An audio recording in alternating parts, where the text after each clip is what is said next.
Hello, you're very welcome back to the Overlap Rugby podcast. I'm Shane, that's Daragh. And we are, this is number 39, and we're going to be breaking down all the rugby as usual. And this weekend was class. We wrapped up European rugby for this little window of it, I guess, and kind of, we know the news has switched on to Six Nations mode already, but Indeed. There's definitely some stuff that happened that we need to talk about now before we forget. We're going to do our podcast this week, similar to what we've been doing the last few weeks, where we've done a pool by pool, and break down what happened in each, and then obviously go through the quarterfinal draw, which has happened already, so we know what's to come post Six Nations. But we're gonna, if we have time as well at the end, we have been promising to go through our breakdown of where each team stands going into this World Cup year. So we have still got that prep done, and we will be going into that hopefully at the end of this podcast. But we're going to start this time in sequence because there's no European rugby coming up this weekend. We're going to start with Pool 1. Absolutely. Yeah. It was So, a good intro. No, yeah, it was pretty wordy. Went right through it, just bit by bit. You broke it down for the people. Yes. So Yeah, now you very know good. what to expect. Very good. And now we You didn't pad it with any nonsense. That's what I like. Mhm. You didn't ask me how I was doing. You didn't. Yeah, You right. didn't try and humanize us because it's tough enough to do. Yes, I suppose so. So we're just going to be serious rugby people. And Mhm. go straight into the rugby. Yeah, I love it. starting with I Pool love it. 1. And Pool 1 is our pool, which makes us more excited to talk about it. Leinster and Toulouse. And Absolutely. I say our because it is our. It belonged to both of us, and it definitely didn't belong to the English contingent in it. No. It's the story of it has really been that resurgent Toulouse side putting it up to, because otherwise Leinster were heavily favoured going into this tournament. After Sarri's showing last year, there were people kind of writing them off pre-season, and Toulouse were no different. When Leinster went there was a kind of a disregard for the challenge that lay ahead, with all pundits and kind of ourselves included, just thinking that we expect Leinster to get the job done. But it hasn't been like that, and it meant that it was until the reverse fixture when the pool was really up for grabs. And then this weekend it was more about, like, there was no real consequence to either of those games apart from don't mess it up for both teams. And Leinster did that fine in their game. Toulouse played a little bit faster, and Toulouse played a dangerous game. They did. And they nearly got punished for it, but they didn't, and that was very, very professional of them. We were a pretty good showing against what is a difficult Bath team.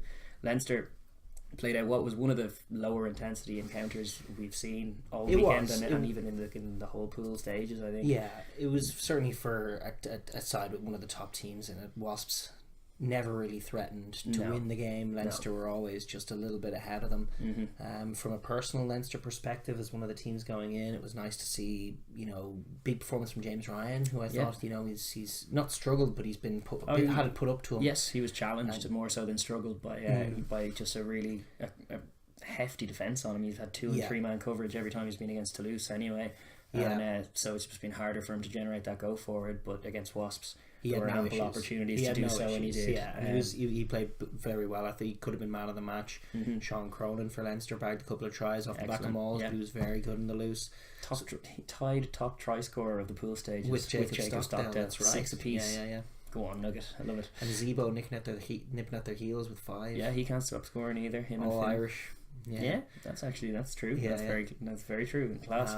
And the other Sean was Sean O'Brien. Great to see him back. It was not his most marauding kind of influence on a game. He did have a few soak tackles, got driven backwards a few times in the contact, including for one try, for the Nathan Hughes try, was kind of carried over the line, but got through a big shift of work, made all his tackles. Yeah, and that's just really good to see. He did get bumped off one tackle for the Nathan Hughes try. Did he get bumped off, or did he just soak?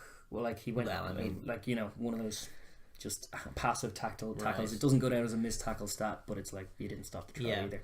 But I kind of forgive him some of that, just ease him back in. Sure. I don't want him. Nathan Hughes was definitely targeting his weaker shoulder for sure all game. Yeah, and it was good that he fronted up. He didn't seem to soften up out of any of it.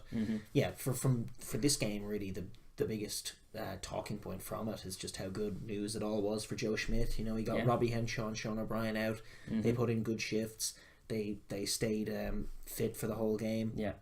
And then you had the guys that Joe likes. Gary Ringrose looking very sharp. Sean Cronin looking very sharp. James Ryan the only looking very sharp. Ross Byrne took a headshot and had to go off, but he probably all right. But he did look a bit groggy. He's missing this week anyway. He's got to do he failed the HIA, so he's to do the relevant protocols for that.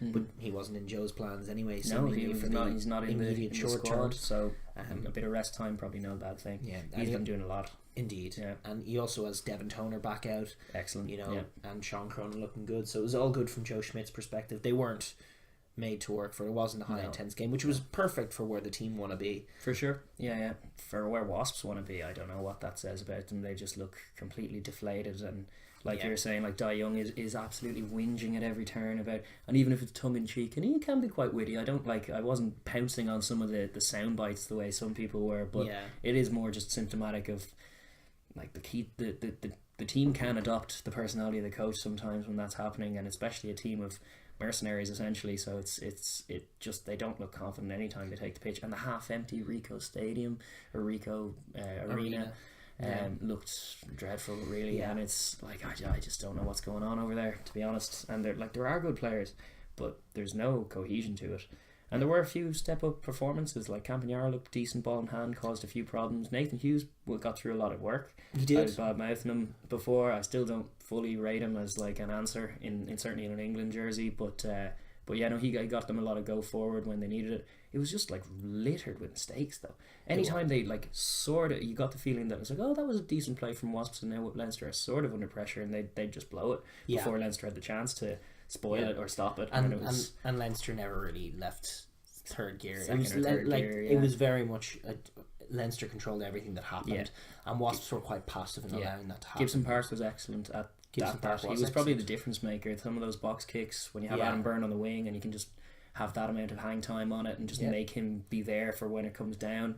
Perfect, as well as a few kind of longer tactical ones that also worked. It was a really accomplished. Shout out to Adam Byrne as well. He's had a great season, and he's gone after a rocky to the start, Ireland squad in Portugal. Happy days. He had a rocky start to it as well. He wasn't getting selected at the start of the season. He was turning up on Leinster A teams. He was just back from A teams, but he's kind of forced his way back in, which with a side that has James Lowe plus one other winger, and Larmour doing all kinds of showy things, and Rob Kearney doing classy things internationally. It's a tough side to get in on, and tough position to do. He just got his opportunity. Like everyone gets a opportunity in Leinster, which I like, and when he got it, he took it. And he's so useful. He's such a good way especially for a team that likes to exit with a box kick. Yeah, you can that combination of Gibson Park and him was working beautifully. Gibson Park's box kicks have improved exponentially. I mean, the amount of airtime he's getting on the ball is sensational. Yeah, he seems to have changed. It is a slightly more languid kind of Conor Murray-esque technique that he's going with this time as well. Like he used to be very snappy. A lot of similar to his passing style. It was snappy, and it was like their trajectory wasn't quite as right. But it seems he's taking his time, trusting the pods in front of him to be blocking and give them that time to execute it properly, and paid due dividends, and it caused them all kinds of problems. And just Wasps had no answer really. Like the first half was a telling, crushing, kind of methodical but slow, but also just it was like a bully keeping a child at arm's length. Really, it was there was nothing doing. From Wasps' perspective. I mean, I think we've covered them already a little bit on the show, but it's definitely fair to say that they don't seem to be going anywhere. No, but as a franchise, there doesn't I don't know who's running it. It's one of those, typical English teams that they're just floating in the wind. They don't really know what they're doing. Yeah, and they've moved to Coventry. It doesn't. Someone made a lot of money out of that deal, but I don't know. I'm no expert on what's going on at the grassroots, but it doesn't seem like they have any kind of grassroots presence in Coventry that's going to produce anything real. Even their English representatives are mostly bought in as well. Like it doesn't seem. Yeah, they're just spending a lot of money, and sure, maybe next season, Fekitoa could make all the difference. It's just another retired or LaRue or one of these other bought-in players who could generate some short-term form, but nothing real.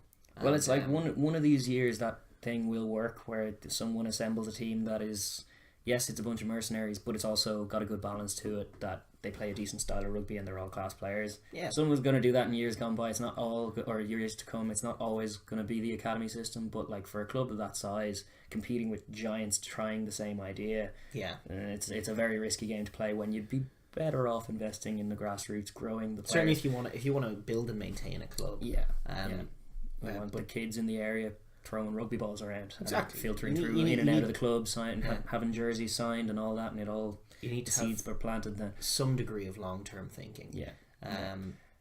As for that's what is, just to pivot back to Toulouse, that's what has got them back out of their funk. And it's curious. We were talking about watching Huget and Medar playing, and they're like the two veterans who've seen it all in Toulouse colours, where they were in that glorious team, that all-conquering European aristocrat of a team, and then they went through those doldrums where the team was playing a confusing mess of rugby, and there were imports in, imports out. There's Luke McAllister's team, Luke McAllister's Johnson, those were the big name players, but and no discernible style. That was other than that malaise that was the Top Couture for many years. It's actually Top Couture seems to have improved as a competition as well, for the inclusion of new teams like Racing, who are playing a more just a slightly quicker brand, so you do see slightly different pictures to games. But there was a problem for a few years of just the pace in the Top Tours being so slow and laboured that any time they got to Europe, they were blitzed by teams that really didn't have the same calibre of players, or something caught out by Pro 14 teams, or some flashy mid-table kind of Premiership teams who also moved the ball a bit. So that hasn't ceased to happen for them, and it's been their academy, their young lads who are now, they have a few senior heads, Medar and Huget, who are struggling to keep up with some of the class players around them. They're not as fit, they're older, and they're in positions where pace is at a premium. So it's there are problems there, but there's just a lovely attachment that harkens back to those days of old, the way they play the rugby, the way they keep the ball alive, and even the players who are bought in are buying into that. And there are very few rucks in their ideal attacking sets. A lot of offloads in the tight, a lot of passes winged out. Some crazy tries. That try they scored at the week, Dupont. They played a messy kind of game. They keep playing ball though. They keep playing ball. It's also worth noting, they're obviously it's going to remain to be seen what happens going forward. They're going to have the big game against Racing, and they're going to go away for Six Nations. Lots going to happen between now and then. A lot of their players they put themselves in a good position, and I'm curious to see what comes next from them. But they definitely picked their quarterfinal opponent. They did. I mean, there's no even controversy about that. They shut up shop, and they very nearly got caught for it. It's such a dangerous thing to do on a rugby field, no matter who you are. That kind of 2 tries, grand. Yeah, sure, we'll stop playing now. It wasn't even that for me, because I watched the game side by side with the Leinster game. I had it on the small screen, Leinster on the big screen, and it was the first half they were motoring like they really wanted to win the game, and I was almost screaming because I didn't want to get them either. I wanted them to happy for them to So I was watching the game, and I was kind of going, slow down, what are they doing? They're being so silly. But what it must have been is they figured there's at least a non-zero chance of Leinster losing away from home against England, and we want to top the group. Let's get to half time with 2 tries. The word came in at half time. Leinster are 20-0 up. Boys, there's only one outcome here. If we get the 4 tries, we get to go to Dublin again, which is objectively the hardest fixture in Europe.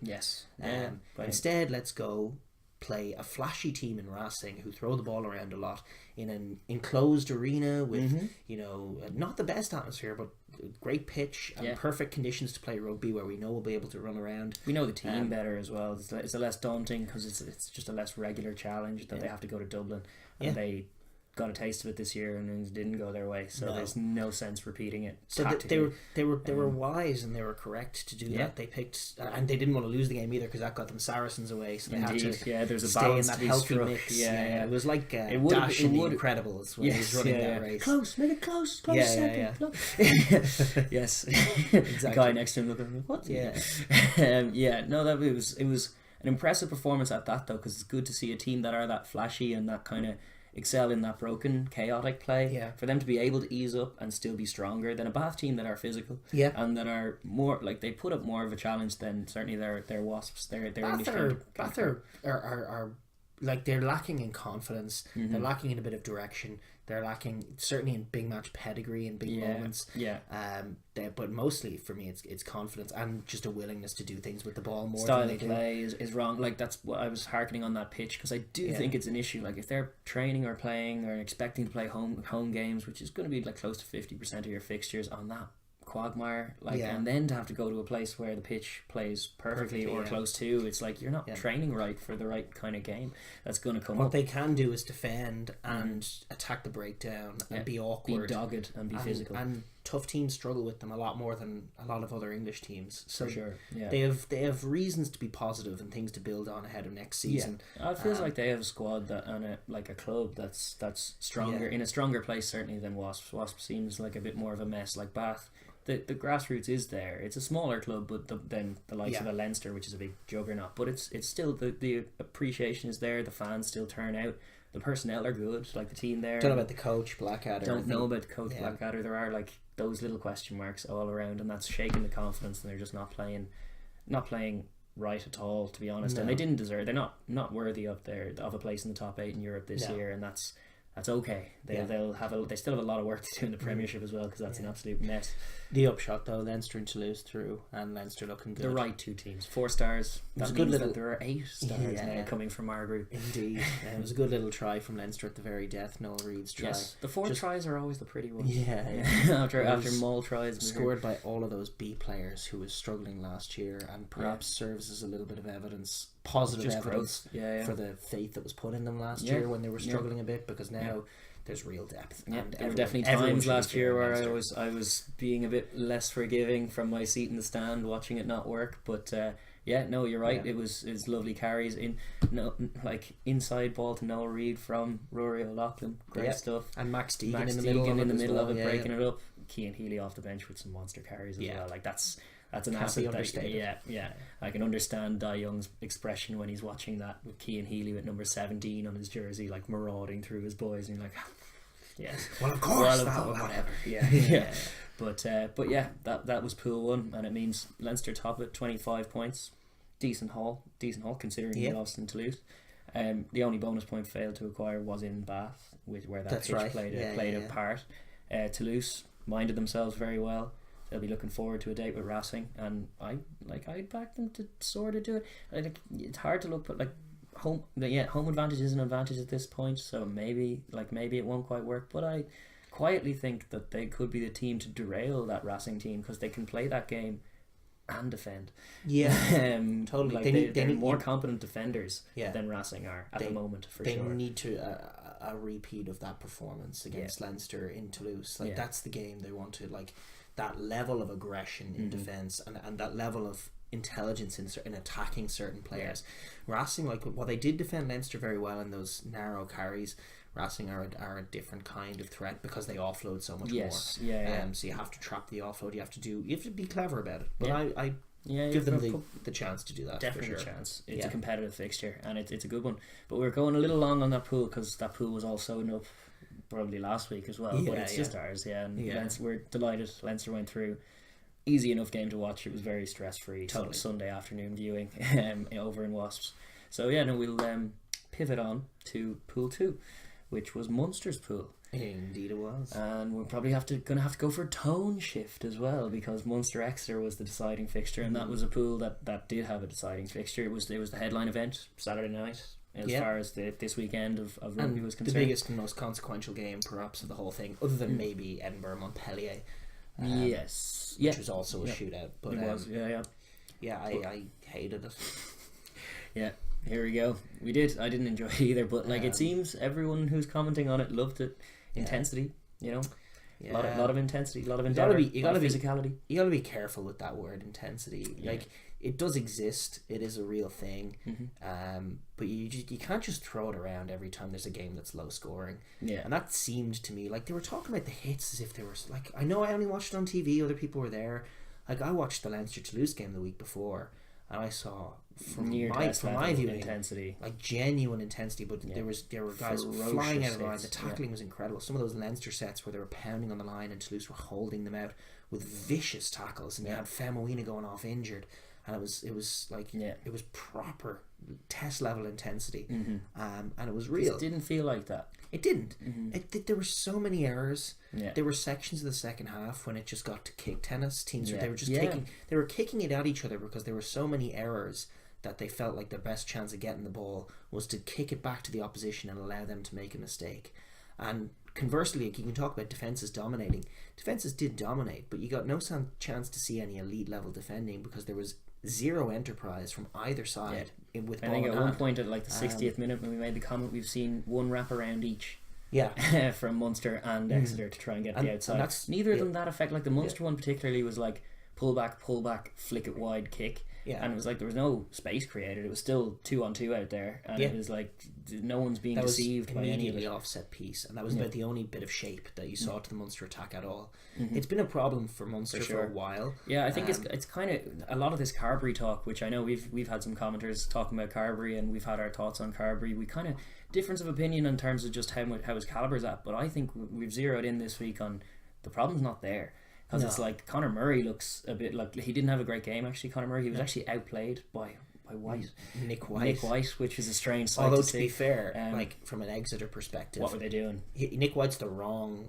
Like he's not going to get them anywhere. He played that game really well. He actually outdid him as far as box kicks, as far as that territory thing. But it was like you're looking at them. It's like you need to win by more than 7 points or get a bonus point. So realistically, more than 7 points because you're not going to get a bonus point at that rate. But it's still like there was no sense that a try was coming by the first one. And every time he had the ball, he kicked it relatively well, but he did just kick it away. Yeah. And he didn't create anything, and none of them created anything. Exeter have had that same problem as well. Yeah. But like for both sides to be so unambitious and so lacking in and it's shape. Like the errors came as well, but it's shape. Yeah. Outside of their forward pods, they have zero shape. Yeah. It's just 10, 12, 13 fullback wing. It's real old school stuff. Like there's no rugby. It was like when with the kick that combined with the kick tennis, I was thinking like this is looking like 2009 rugby. Well, certainly pre 2015 World Cup, Northern Hemisphere rugby, and all the lessons that came with that World Cup, and everything that's changed since then in how teams are approaching games. You know, you talk about the emergence of Saracens as the Sarri screen with it like looks a little like it annoys a few people I know. think they're looking at rugby league or something, but it's just like a lot of the shapes come from that. Rugby league's tougher because there's no rucks, so you have to be fixing men and being deceptive with how you pull back and how you create that space. So yes, of course it's bleeding in, and there's none of that. You pointed out a very key moment. I think it was in the first half, maybe in the second, where there was a Munster maul from a line out from around the 10 metre that got as far as near the 22, and Murray had to rescue the ball. Then they were nearly getting on it, turned around and kind of flicked a pass in field with his wrong hand to Scannell, who hit it up, which seemed like the plan, which they were doing a lot. Like Scannell hits up first phase, and then it's like the first thing that happened then, someone went in to ruck over, and Conway came in from the wing, and like Murray didn't know he was going to do it. Scannell on the ground didn't know he was going to do it. He picked and tried to go around the corner where there was cover because the line-out was just there. And I was just like, what's the plan, guys? That's only one phase of your attacking set. Why is he picking and going there? Because even if he didn't drop it, like he's a winger and he's going into a contact with three people. Why? There's nothing wrong with a bit of heads up play from time to time, but first of all, the space wasn't really there. But the bigger problem is that offset piece. Their backline really doesn't have anything. The set piece plan from a scrum is to win a penalty, from a line out is to drive and win a penalty. Yeah. But when the ball goes out to the backline, I mean, when you look at Leinster or Ireland, like they have plays planned. Or Sarries. They have or Sarries. They have plays planned for 5, 6, 7 phases. Yeah. Each play comes with an option. Yeah. You know, there are different ways you can take depending on what shape the defence presents you with. And you want 2 or 3 options for your playmakers simulating well and looking like they're going to get the ball to create that deception. There is very little of that. There's none of it. And there's also in Exeter as well, which made for this kind of dogged game. It was 2 teams without that structure who were trying to smash each other out of the way. You would see Munster have a set piece in the middle of the field, a line out, saying they would get the ball off the top, hit it up first phase with Scannell, and have no idea what they were doing the second phase. They had no plan of action for how to break down the Exeter defence, and then they didn't. I mean, shock horror. We said last week on the podcast that this was an opportunity for their backline to go and win a game, and we got our answer. They demonstrably cannot.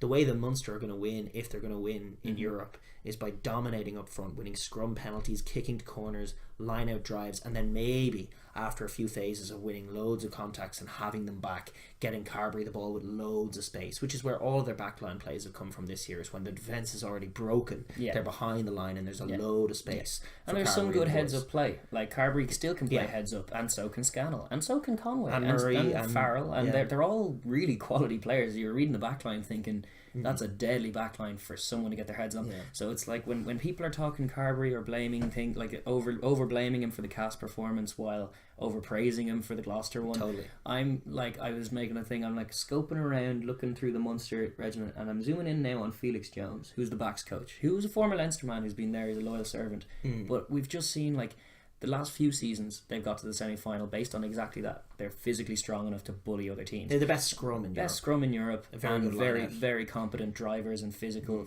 Very, like, an international calibre and a good one at that pack. Two of the best with- stealers in the world. With and Conor Peter Murray, O'Mahony and who's one of the Piper. best 9s in the world. What we thought they were lacking last year was a good 10. And then in the years gone by, when it was either Keatley or Blundell or O'Halloran, JJ Hanrahan, all like fine players, but like it just didn't seem to be clicking. But it seems now that that's not the issue, because Carberry I do rate as probably a better operator than them, certainly skill for skill. Yeah.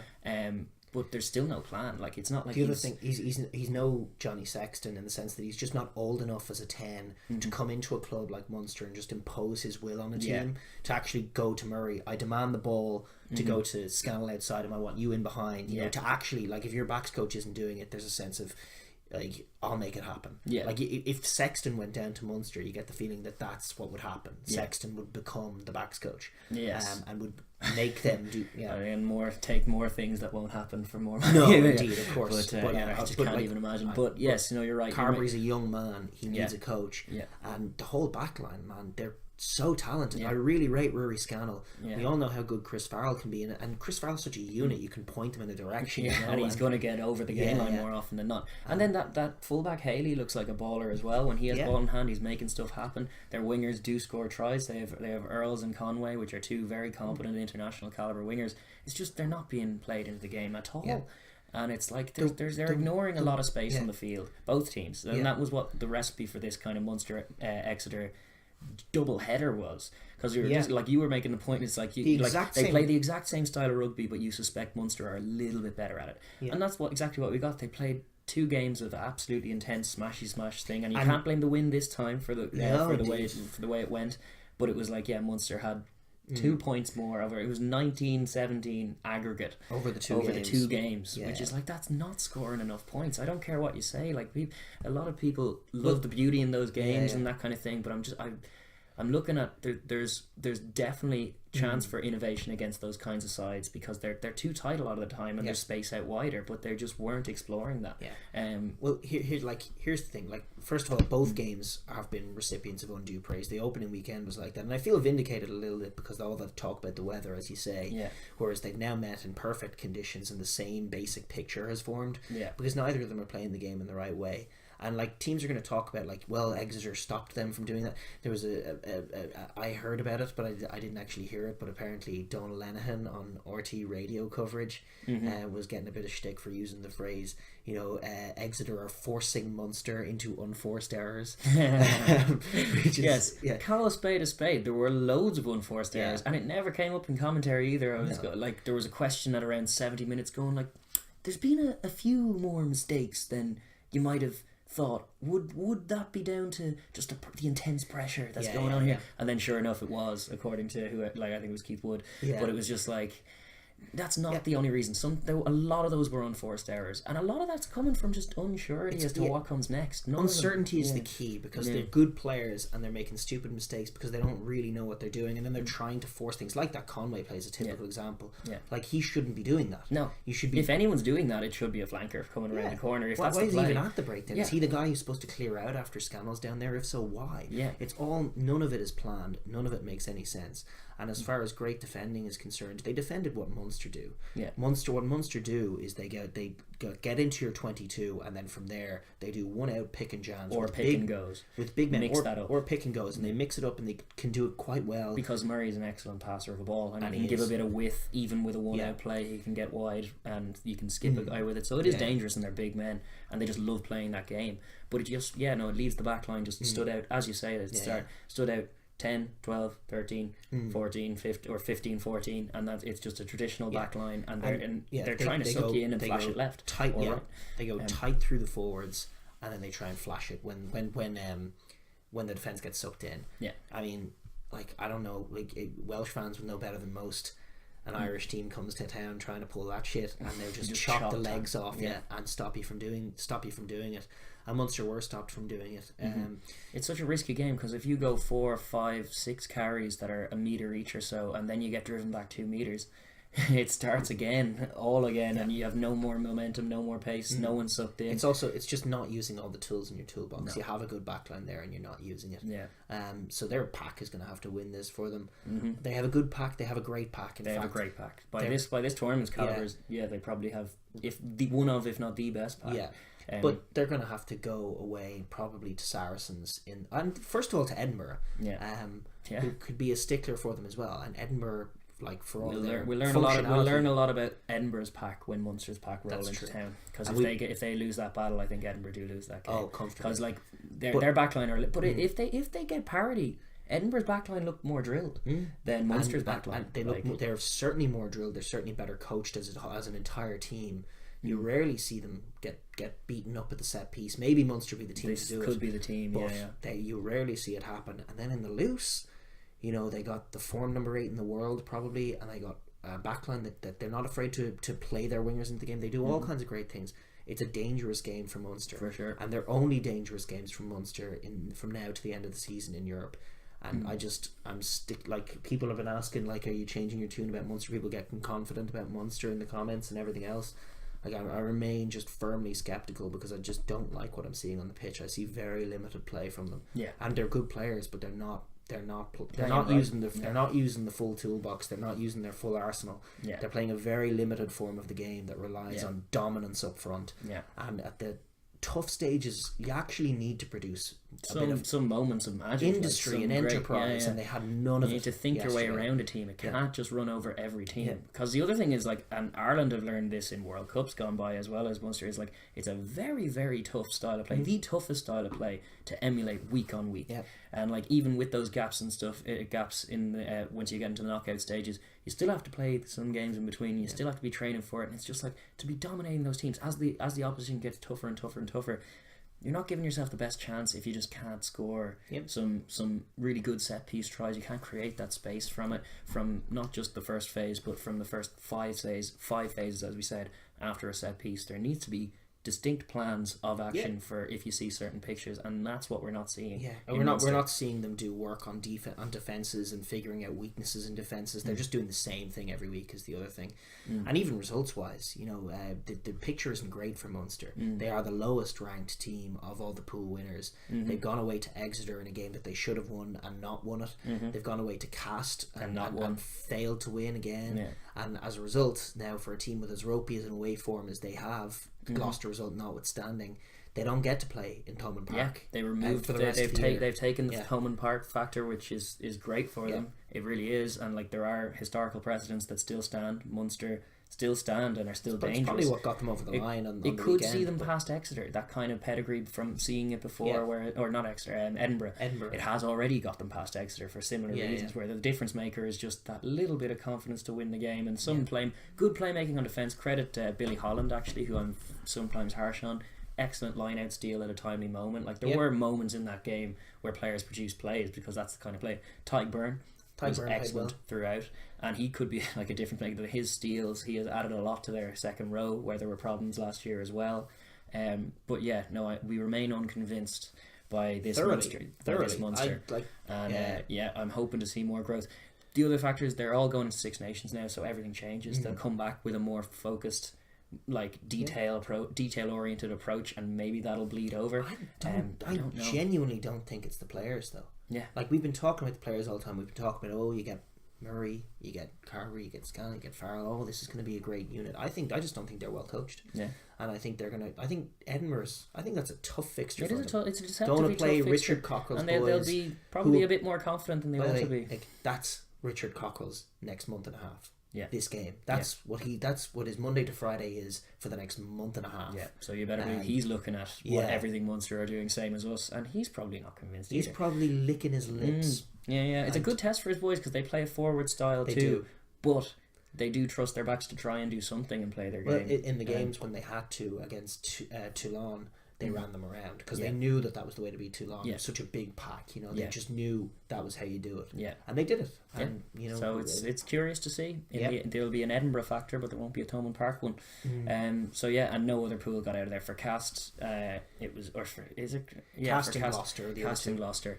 Cast, they're just not quite at it in Europe. Still don't know. I'm still like it wouldn't surprise me to see them do, like you say, an April run where they suddenly produce performances that seem way beyond this team. They wouldn't get away with that in any other league. No, the top couture has a particular mentality, especially that they just get freaked out and they get the heebie-jeebies when a team fronts up against them, and the top teams in the top couture are so reliant on physical dominance that when a team fronts up and they don't dominate, they don't adjust well. Yeah. Teams with a plan will always beat Cast. I don't think Cast are actually up there as an elite team. No, but they are stoic in their mindset a lot of the time. Totally, and they won at home. They won with it was an 85th minute try in which they won. They snatched that game from Gloucester. Gloucester still have a lot of positives, a lot of pretty rugby. They still have the makings of a good team there. It was a bit of an anomalous game in the sense that neither side picked a full team. Total dead rubber. Yeah. But you still saw some styles of play that are still there. It's nice to see that in the I gotta say, as far as building for next year is concerned, Gloucester, like, they had their injury issues this year. They have a lot of positivity to work on. Johan Ackerman is just 100% the way to go for them. Yeah. give that guy a 5-year contract, And watch him make things happen. As director of rugby as well, David Humphreys. Yeah, that they could take or leave, but Ackerman is you got to give him a 5-year contract because he's doing things with the team that are great. You got this young lad in Torley, like, it's all the good signs you want to see from a club. You got a good mentality. You can see that they're going to play some attacking brand of rugby. They've brought in like a proper, on his day, an elite 10 in Cipriani to build their team around. They have young guns coming through. They have the right kind of imports and the right kind of homegrown players. A great fan base. I think a great stadium.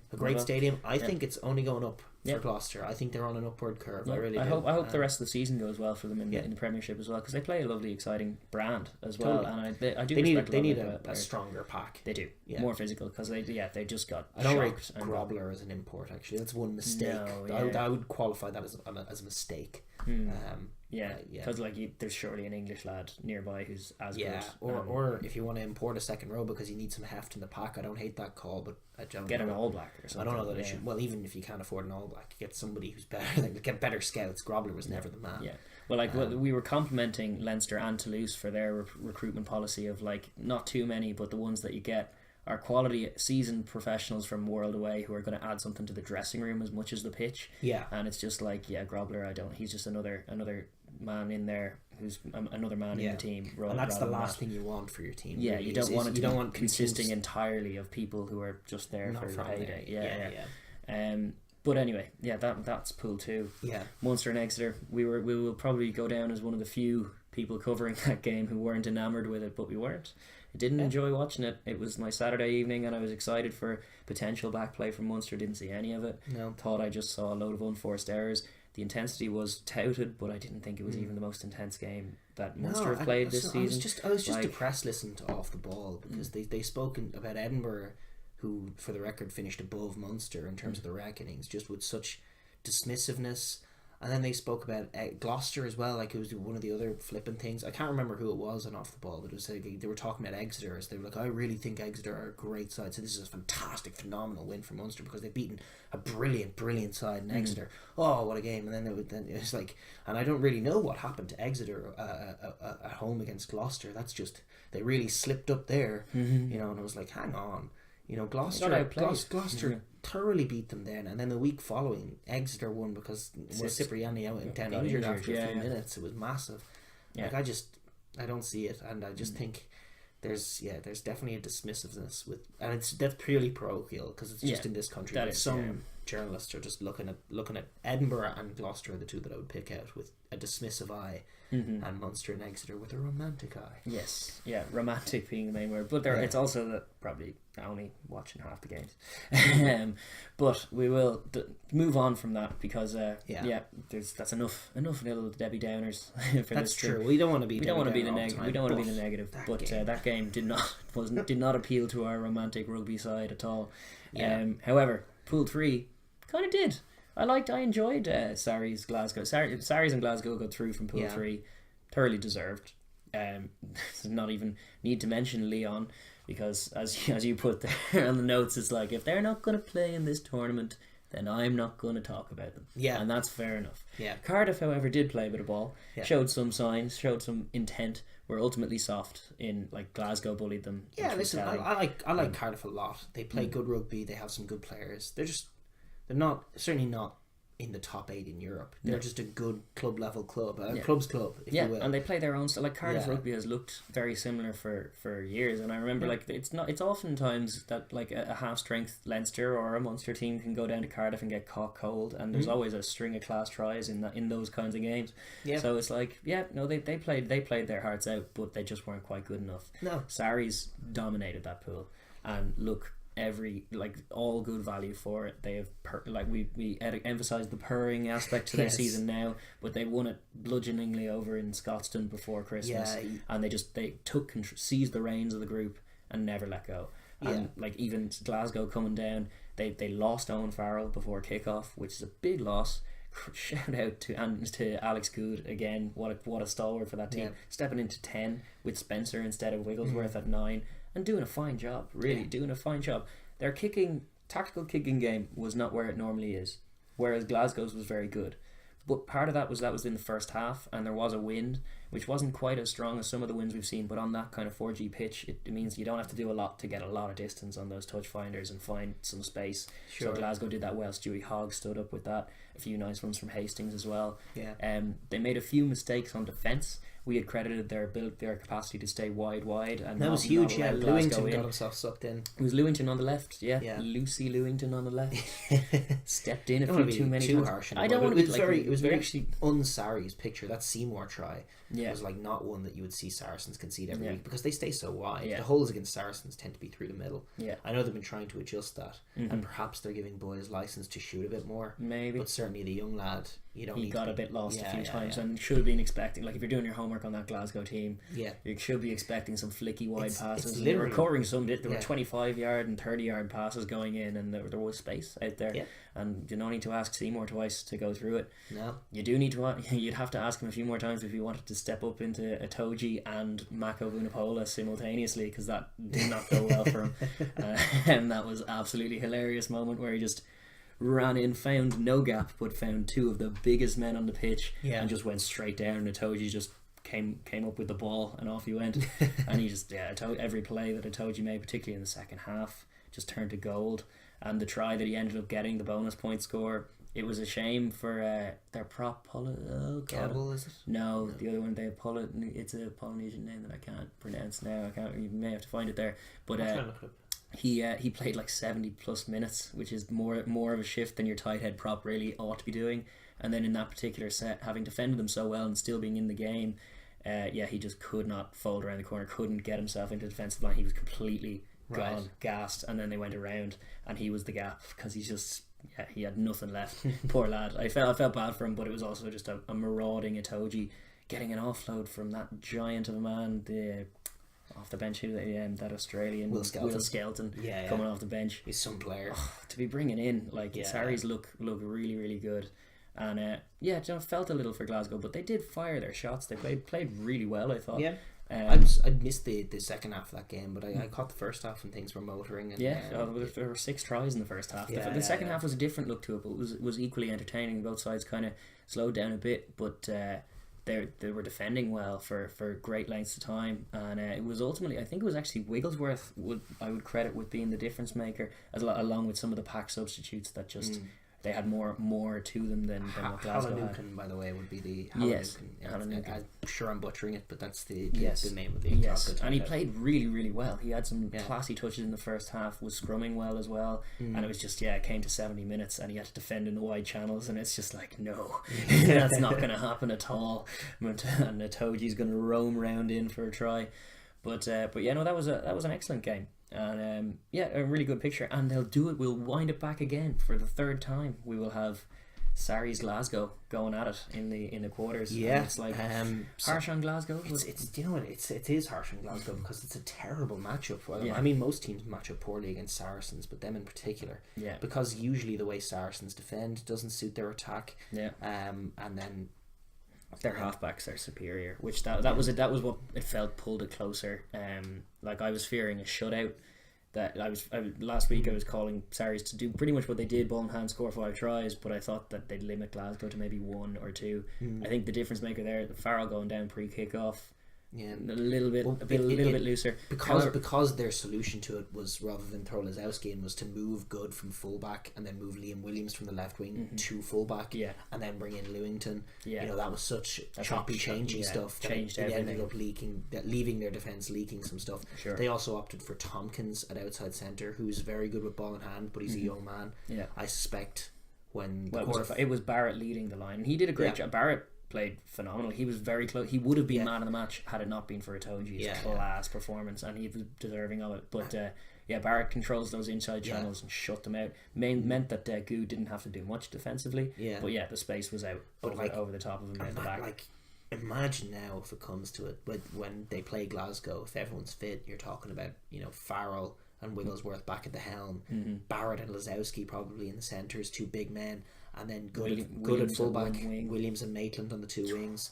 Like, I don't think they're getting through that at all. No, the Glasgow attack. I think it's a bad matchup for them. Yeah, Saracens are very good. They've done a good job. I'm happy with them this year. They last year they had Clermont. They dropped the ball. They had Clermont, which is always, as we know, can be a spanner in the works as far as your points accrued during the group stage. There's also Raka on fire, both home and away. I think Clermont were just cutting loose against Sarries, and they just managed to sneak in at the end there, but this year they've been utterly in control from that first game, which, as you highlighted last week and this week, that it was very important. It was a huge game. It's funny, you look at some games that are happening in the week that's coming and you talk about them as big games, but then there are certain games that you look back on and you realise how big they were. Yes, indeed. And that's one of them, that 13-3 win over in Scotstoun when Glasgow played brilliantly. They did.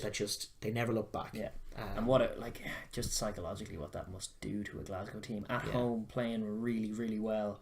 On a season purring along, they met Sarries in the mood and they could only score 3 points. Yeah. And they attacked pretty well, but they could only score 3 points and they couldn't stop them creeping away, and that even the losing bonus point, which is where they were consigned for the last 20 minutes of it, was just like, you can get a 3-pointer, and no, they couldn't.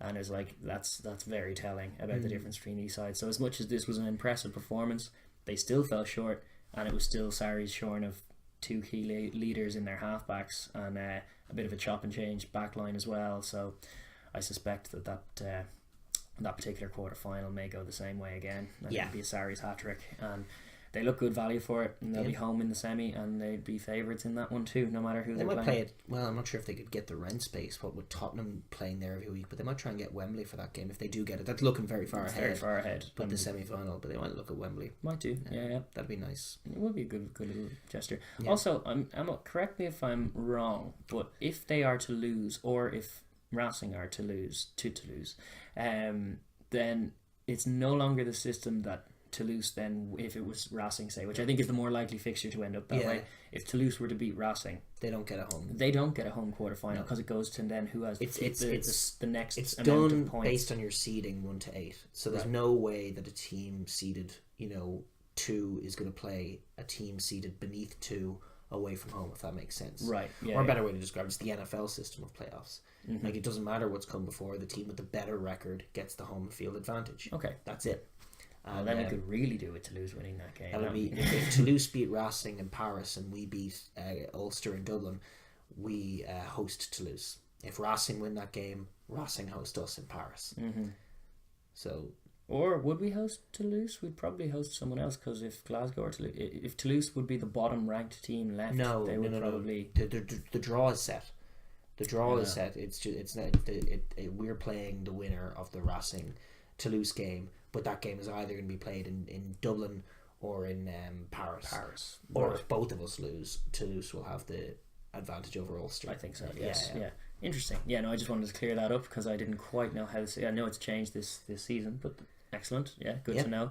And it just means Sarries have paved with their controlling influence over the group, have kind of just carved out a route to the final that is far more agreeable than what they did last year, which they took learnings from, because they were competitive in that game in Dublin, more so than most teams that come to Dublin, and they still couldn't quite get it done. So there's no reason to repeat that. No, there are problems with that system in the sense that, like, the pools aren't even. So definitely, if you get a cushy, if you get a Leon in your group, if you get an easy enough pool draw that you're not going to lose any games, it gives you a massive advantage. It gives you home field to the final. Yeah. So it can be looked at, but I guess no matter what system you do, there's always going to be a trade-off somewhere. Sure, so, yeah. It feels like having it be a meritocracy ultimately, though, seems right. Yeah. Like, but is it a meritocracy when some teams have Toulouse and other teams have Glasgow? The bitching in the moment. No, that's not. Nah. I'm only asking really. But yeah, no, we'll move on then to Pool 4. Get through all these. Pool 4 being an interesting one as well. Racing, Ulster. Yep. Had their game last week. It was class. It was my favourite game last week. This week was again about don't screw up for both of them, more so than being pool deciders, because they were both against teams that were out. And they both looked dodgy at times. we said last week that Scarlets going to the U Arena could throw up a little few problems for Racing. And it was definitely did. It was they made it into a ding dong battle, which is what they can do. Racing can be soft defensively. We've seen that in the top tours this year. Yeah. And Scarlets, like, out wide, They're there's still those same boys. dangerous, It's the same guys from last year. With the absence of Patchell, obviously sucks, but it's they rested Ken Owens for this game as well after making him play 2 weeks. But ago. it was Hadley Parks and Jay Davis and Johnny McNichol and Steph Evans. Proper ballers, and you give them a bit of space and you give them some soft shoulders to run at, and they will score tries, and they did. And it eventually in the second half they kind of got their heads in gear and did kind of manage them a bit more. It felt like Racing, but yeah, before then they leaked a load of tries. I mean, like, it's much still stronger a pack Racing. Yeah, to be clear. Yeah, exactly. It's like the opposite problems that we were to the ones we were highlighting with Munster, and their game plan exists at Scarlets, whereby yes, they can still score against anyone from anywhere given those opportunities, but they tend to be just a little bit weaker, and in those last 20 minutes particularly, games can get away from them. The big trio that were basically their MVPs last year: Tyke Byrne, James Davis, John Barclay, all gone. Yeah. 2 from injury, 1 from Munster. Yeah. And now he's playing class for Munster. For Munster, so like they're shorn of some of those leaders, and it seems like a year in transition where they're still trying to figure out how to plug those holes. Still playing the same Scarlets kind of brand of rugby. Yeah. They're a club that their roots go deeper than the players in the jerseys, but the jerseys have their own little stories, and Scarlets rugby is a great thing, and they put it up to a Racing side that wanted to play that way under the roof and scored some brilliant tries. I was unfortunately watching the other game out of patriotic loyalty to Ulster, and that was not the right call, as it turns out. I could have guessed even as well. But yes, the game in Welford Road that they lost in the first half, they weren't even at the races, and then Leicester's ability to lose games kind of came back, and Ulster showed some nous and some control in the second half. Cooney played well when he came on, up the tempo properly, organised some good attacking sets that resulted in tries. Billy Burns showing a nice little toe poke through, good little bit of vision. But what I loved most about it was just it's an indication of the evolution of this team in a short space of time. Yeah, they're all like right now they're definitely on high. Oh yeah, they're I don't know what the rush is, but they're just feeling very, very confident. Like when the things started to go their way in that second half, they kicked on. I was never in doubt that they were going to win the game. Yeah, they looked it, and when they got a point up, they kept playing that game. I mean, I thought a great indicator, a picture of the game, was that little Stockdale moment when he was jinking from side to side on the boy who was on the floor and danced over him. That was Johnny May. Johnny May. He was making an absolute mug of. Yeah, made a mug of Johnny May just a couple of weeks before the Six Nations game, which is good. The two boys will be lining up against each other again. Yes, and he danced to the side, gave that little dink, and ended up winning the line out. And just no matter what he does, it just comes off for him now. And it was massive for Ulster. From 1 to 15, 1 to 23, they really looked like they believed they were going to win, even from that negative situation where there was some poor play. And that conversely was exactly the opposite case for Leicester, whereby even when they were 13-0 up and looking dominant, you felt there was going to be a time when shit hits the fan and a try goes in or something, and how are they going to react? And the answer was poorly. Yes. Very poorly, with lots of errors and lots of silly penalties too. Like they released the pressure valve so quickly over there with the stupid penalty that needed to be given away, and it was just they completely crumpled. Their pack stood up. Their pack actually kind of bullied a bit of that Ulster pack for big periods of that game. Ulster have their issues up front, and in defence would be the main ones. They're just a little brittle defensively, especially in the centre, and up front they're not quite there. But they strike, they score tries, they keep their heads up. Their defense is very turnover based. Losing Marcel Coetzee didn't help, but they didn't actually. He had to limp off. Their back row actually ended up being shorn of because Reedy went off in the second half then as well. So it was that was not. So it's very hodgepodge. But with ball in hand, they're looking for tries. They're never conversely to the old Ulster teams, they never put their heads down. They keep working. They won 5 out of 6 games. They thoroughly belong in Europe's top 8. They're a very tidy side. I just like a lot of very tidy sides. They're probably going to go to Dublin and get a hiding, and that's just what happens with this Leinster team seemingly. It's hard to look past that, and that's not even brash kind of thinking. It's not a good matchup for them. It's really not. Physically, I'm sure even the most recent time they did it, they got absolutely hosed. Granted, they weren't really at the races that they'll definitely bring more on quarter-final day than that. But I still suspect they'll be kept at arm's length by a very physical, very organised Leinster team that'll probably just keep the ball on them and know the way to beat them. But that was where we were coming into the question a few weeks ago of should they have gone for that bonus point try against Racing, knowing that they'd be away, and were they backing themselves to go away, or were they thinking we have to try? And as it turns out, they would have been wrong because Racing still got the job done. And it wouldn't have been consequential. But would the extra points have prevented them from having the toughest draw? I don't know. Probably Probably could do the maths on that, but maybe so. And that's the question mark, because now having to go to Leinster, ask anyone about it, is just the least pleasant thing. Actually, now that I don't think we were the bottom ranked team in terms of that is playing a runner up. So the top runner-up was always going to get us. As it turns out, was Ulster. Unless they'd stopped Racing from getting that extra point, hence we overtake Racing. That could have happened. Racing, it's all maths-based conjecture, and it is a bit of a digression.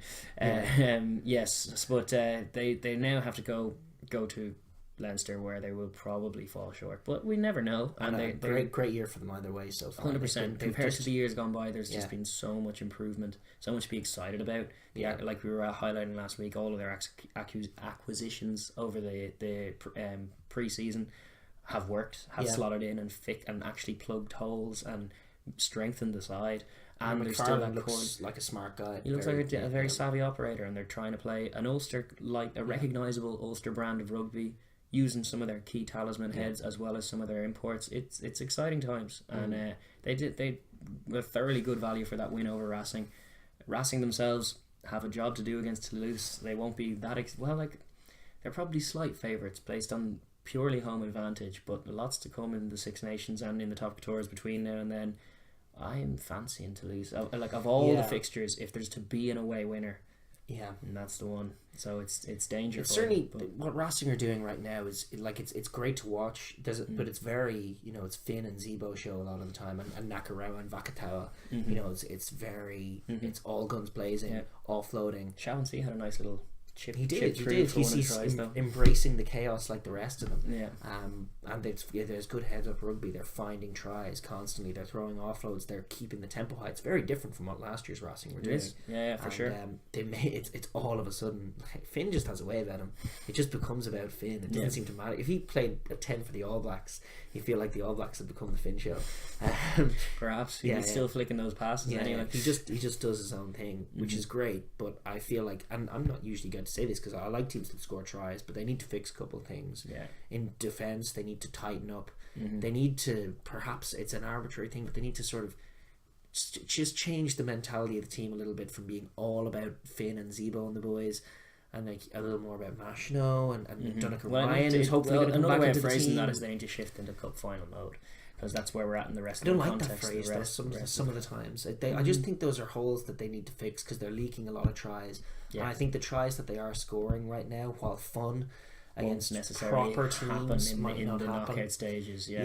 So they need to just be a little smarter about what they're doing. They have the big men to win the physical battles first, to suck people in, to get down and dirty and win that battle. But they're not quite rolling their sleeves up and doing that. No, not right now. And certainly, like, line speed wise in defence, they're not shutting teams out in any kind of real proper way. Properly, And when you have two classy operators in the centre like they do, you think there's more scope for that. And they did that. I don't think Vakatawa's a centre though, is he? He's an offload machine, man. He is. That's what he is. Defensively, though. Yeah, no. Well, he's like Shaughnessy can lead a line, and like he did a job on shutting us out in the final. Like Leinster's all-conquering offense last year was disarmed by a very heads-up Shaughnessy who was reading through the play, having done a lot of homework, reading through, spotting the screens and getting behind them. So like that the personnel are there to do it. You're probably right in just saying it will require a shift in focus and a slight tailoring of what they're doing to be that kind of more aggressive, more attritional side. Don't want to be massive. If they That's can get the other. back. I was going to lead into that. Like they have been missing him, and missing him is exactly like you were highlighting Berlin LaRue in his jersey. Yeah, it's not the same entity at all. He brings them that kind of hard-edged Munster toughness, which is a very useful weapon for a team that's not Munster if you're going to have that embodied in a player like that. And he gets through a shift every time, so they're still thoroughly dangerous, and they still have home advantage, and it's very possible that they could blitz, could destroy the dream that Toulouse seem to be living at the moment, where they're back in the mix. And they got their two sort of Kiwi coaches in there who are very much like all about the offloading game and all about the high pace. I just wonder if they will do basically what Toulouse did against Leinster and take the time out to focus on Toulouse and to focus on what they do, and to give guys like Shaughnessy the sort of fire up their arse to go out and make the play and be aggressive defensively and sort of make the team think about defense a lot more. Sure, because you look at a lot of those boys and Finn, like in particular Finn and Zebo and even Vakatawa and Nakarawa, you definitely like. Their priority, what they really love doing is having the ball and attacking and doing great things. Zebo did make a great defensive play shutting out Hadley Parks, who was in at the corner, and he had been narrow and he got him, bundled him into touch, so it's like he's put on a little bit of weight so he can throw it around up there. And they are reading those kinds of things and responding with urgency, but probably a bit more proactive. Shutting stuff down at the line is more valuable as a team scramble. Yeah, true. We'll probably park that there then. That's pool 4 for sure. Ulster, Racing, two deserving ones. Who else are in that pool actually? The other two were Leicester and Scarlets. Right, Leicester and Scarlets. We did cover them. Yeah. On to pool 5, and geez, we're motoring along. We're getting through it. This is near the last pool of the last weekend of the pool stages. And it was I know, we'll miss them, but we won't get to say pool again until the World Cup. Yeah, that's an exciting thought actually. That's the last time we'll talk about a pool until the World Cup. Ooh, and we will talk about many pools in the World Cup because there are exciting ones there too. But pool 5 was the Edinburgh show, and before the tournament you wouldn't have thought that, looking at a pool consisting of Montpellier and Toulon. I was touting Edinburgh this season more than any other season that I've seen them going like, there's something going on. There's something going on there. You like them last year as well. I mean, they ended up, their season ended up ending away in Thomond Park, but they made a great late run. Beat Glasgow, won that 1872 Cup, and then they had to go to Munster and couldn't do that. Whereas this year now they have Munster coming to them, and it's rematch time. That's an interesting dynamic that I hadn't actually even considered. But they dominated that group. The only team they lost to was Montpellier in Montpellier. That's right. When they got a losing bonus. Where they got a losing bonus. So as far as like just navigating a pool and managing it, they did it better than Munster. They have the whole advantage. Better. So it's like it was really impressive. Granted, Toulon not at the races, probably skewing the rankings a bit in terms of this pool because Toulon were in there on past pedigree and they had none of it to show. Montpellier too were touted as being better than they were. This kind of iteration of Montpellier that seems to be like 90% Safas permeating the squad. That seats 10 Safas in the starting 15. I hate to see that in the French side. I really do. Like as much as you were saying we tend to forgive Montpellier more than Toulon for that kind of Galacticos mentality, I can't really forgive that while they're losing games and playing so pathetically. It's like 10 Safas in a French team. And a lot of passengers amongst them. And guys like Ruan Pinar, who I just wonder what he's adding. He's 35 now as well. It's crazy. And Johan Hussen at 10, who was just running lateral all game. And then missing the crucial intercept that could have been. That's right. You read it and all. And it was, Montpellier were all over the place. I mean, Jans van Rensburg as well had a couple of horrendous plays. Certainly the big go-to men in that team were Cruden and Nadolo. They're the guys who can make things happen in that back line. But outside, they didn't. I think they did have Serpentine on the pitch, but I didn't see much of him. he's a guy who's definitely fading into the background day by day as further as it goes on from a Razzie perspective. For sure, Razzie's not watching Racing despite all those Safas in there. Montpellier even there. But it certainly their backline probably needs those two guys to be threatening in any kind of a way, a real way. Sure. And without them, it was pretty tame, toothless. Yeah. Like Immelman, what's he doing there? Surely there's a French lad who's more, I mean, comparable if not better to him than you would think, you would hope. And their pack are just nowhere near as good as they think they're big and physical and strong, but technically they're all over the place. And they do take plays off, similar to exposed at the scrum, exposed. Schumann and Nell are two of the, and there are two Safas as well, but they're two of the wisest and gnarliest scrummagers in even Europe. at Mall time as well. Edinburgh were lower and just like you're saying, technically more correct. And you're probably thinking like maybe Montpellier edged them on the weight scale. I'm sure they did. They probably do, but it's like it's not culminating in anything demonstrable on the pitch. A guy like even Ben Toulis, who when we first saw him, almost in a Devon Toner like way, he was almost a punchline because he was this big body. He wasn't using mad hair. He wasn't using it right. He was sort of lumbering around the pitch. And now, like, it's not just well coached; it's well drilled. It's drilled into this team to do everything well. There was one impressive maul that they had that I think may have led to either the try or one of their 3-pointers. But they had a lovely wedge going, and it was Toulis and Gilchrist, the two rows up in the front, creating that phalanx and just lovely structure in behind. And they were dominant, and they just looked like the more organised side, which was the same thing we were highlighting before they went over to Toulon. And absolutely another basket case in the current state of affairs in terms of everything they're doing on the pitch and off, it seems, even though we're not privy to all that. But Edinburgh are just showing great virtue in just doing the basics and being drilled in them, because it wasn't a glamorous performance up in Murrayfield, and there probably were some scores that were left out there. There were definitely mistakes made by both, but it was Edinburgh who were the ones who were calmer in it and had more of a notion of how they were going to manage the game.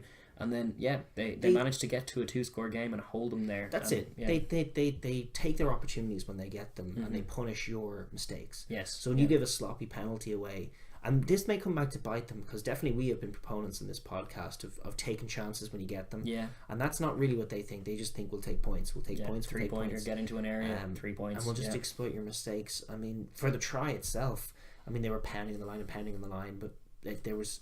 Like when the space is finally there on the right hand side, it was there for a while. The ball was at the base. Pyrgos was digging for it, and then Jacques Duplessis got up, meandered, filled the space on the blind side of the ruck that caught him, and then decided, I don't like it over here. Jacques Duplessis had a muck game, Yeah. and then he decided He at walked some around point to in the the first open half that he side. needed to score a try, which he did, and he took it very well. But he walked around to the open side then after being covering the blind side, left no one in that space, and Pyrgos just popped fall it. over. Yeah, And it was It unreal. was the reverse angle that showed that, where he just like would it, and then the try goes in there, and you're just like, dude. So like, there's no like everything that Edinburgh do have, they don't. Discipline. They're well drilled. They're organised. They know exactly what they're doing. They're confident. They're focused. None of that exists in Montpellier, but Edinburgh continue to impress. And while it wasn't a vintage performance from them by any stretch, it wasn't champagne rugby for sure. It was ugly, and there were mistakes in there as well. They were a little too comfortable. Like you say, like they probably were more than 9 points better than Montpellier, and yet they threw that loose pass. Jakob van der Walt threw that loose pass. Could have been a 2-point game with a few minutes left, and a squeaky end. So it was there, but for the drop of little Hussen, which Goosen, if you want to be a Brit about it. No. Hussen. I want to try and our South African commenters can correct my pronunciation if it's that horrible, but I'll make an effort. But it was that was close, and that's an example of just they're probably not all there yet. It's probably a little window of hope as far as Munster are concerned, whereby Munster could. I like what they do. It's a really good game. Actually, it's probably my favorite fixture of all the quarterfinals is Munster having to go to Edinburgh, where they've shown ropey signs away from home all season. Edinburgh have shown ferocity and comfort at home comparatively. Edinburgh play a forward oriented style. They probably haven't met a pack like Munster's yet, so that's an interesting battle.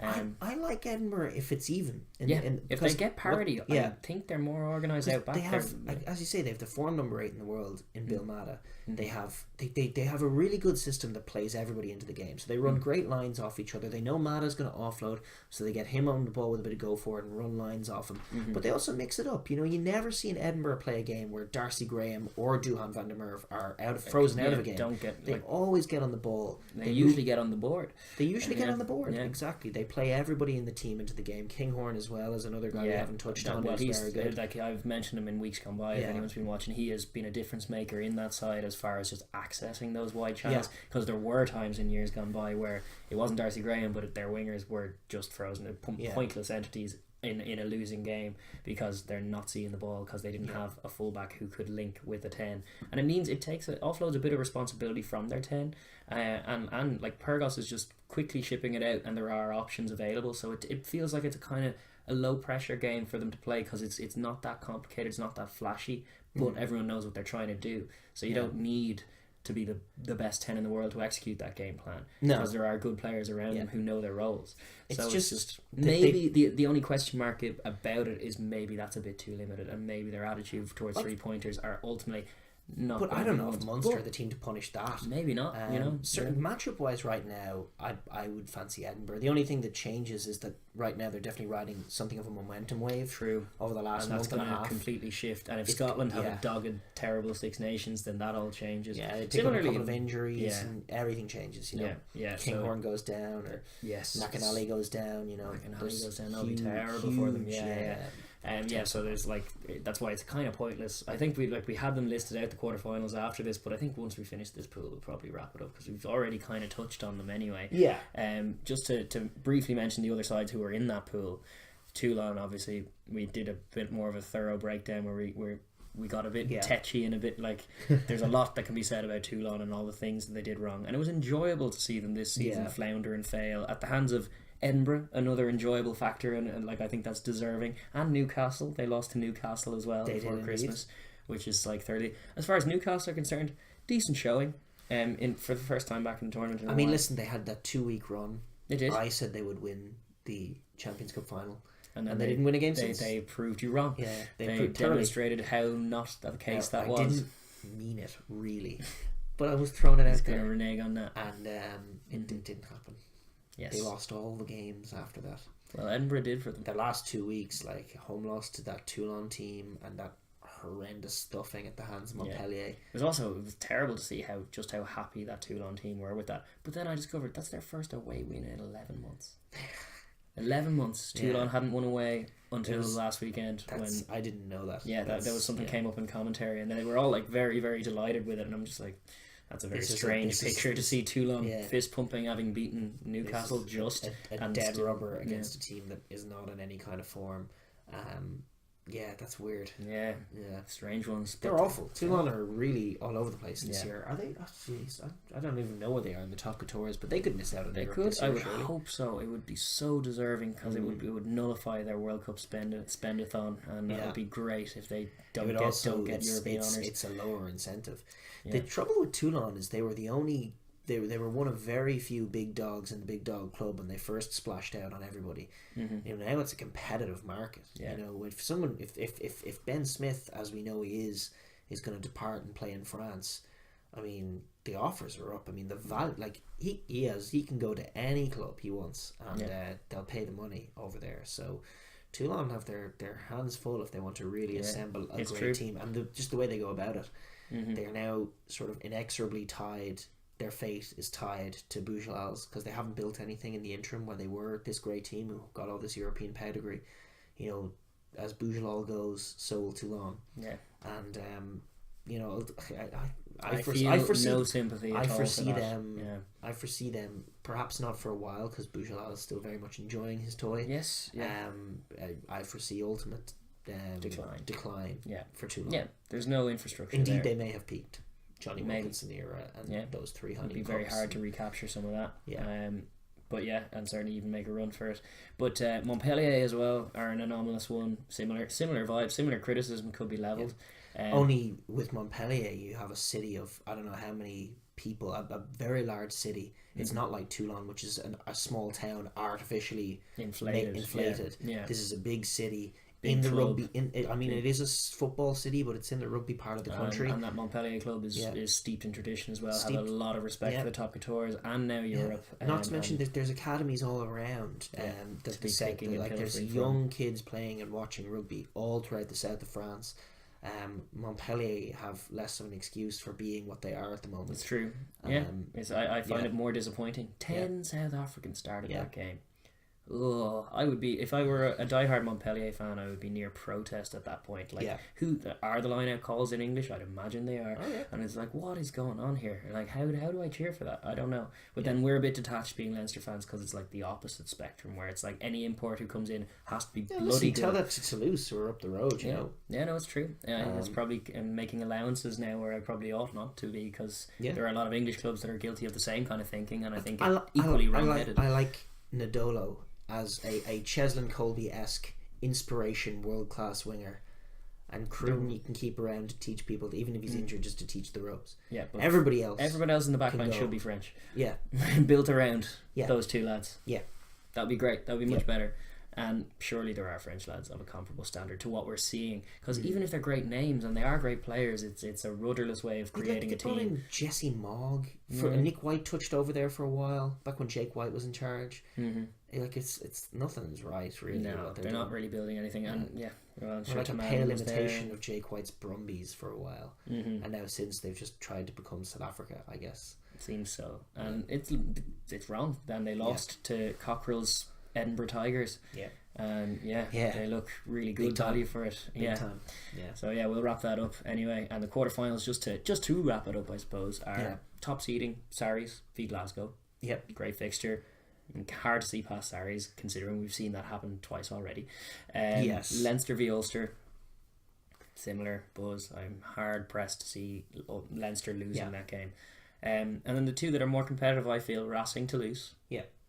That's a toss of the coin in my head. I'm going to give it lean towards Racing purely on the home precedent, where I've seen it happen in this kind of where you try and break down the quarterfinals and think, this team could do this and this, and then what ends up happening is 4 home wins, and it's just like that can happen a lot. So I'm going to lean towards Racing, but hopeful for Toulouse. And then what is a great fixture is a Pro 14 fixture in Edinburgh Munster, and I think it's so great. Like, we knew Leinster, probably Munster, Toulouse. And not Toulouse, Racing and Saracens were probably top 4. There is a broader top 6, and the 2 entrants into that this year have been Toulouse and Edinburgh. And who'd have thunk it? Great. I mean, Richard Cockerell cannot get enough praise. We tip in our hat on this podcast to everything that Richard Cockerell's done, career-wise for sure, but also in the context of this Edinburgh project, he has really created something. I'm curious to see how far they can go. Very smart guy. Yeah. Munster still have a lot of pedigree, still have a lot of class throughout, still have a lot of problems.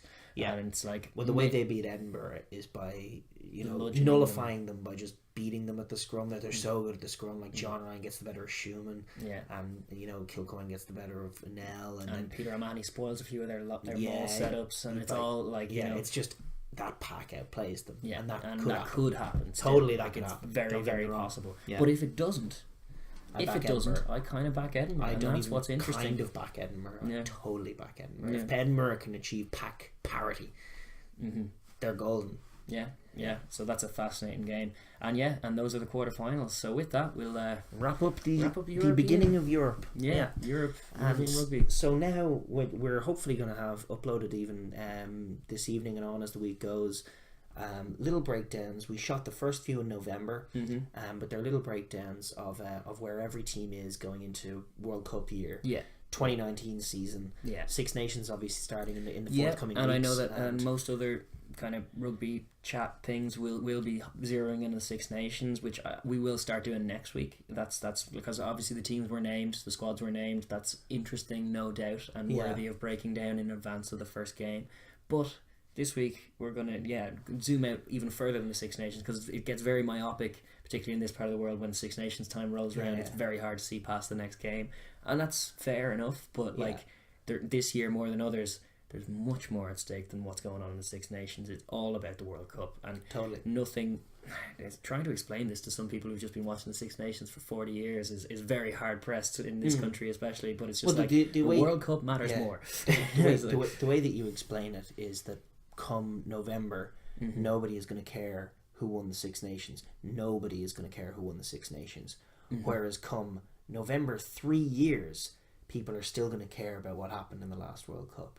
Well, the All Blacks are still world champions, and everybody remembers just how that happened. How that happened, that final. The Six Nations winners that year were Ireland, but nobody cares about that now.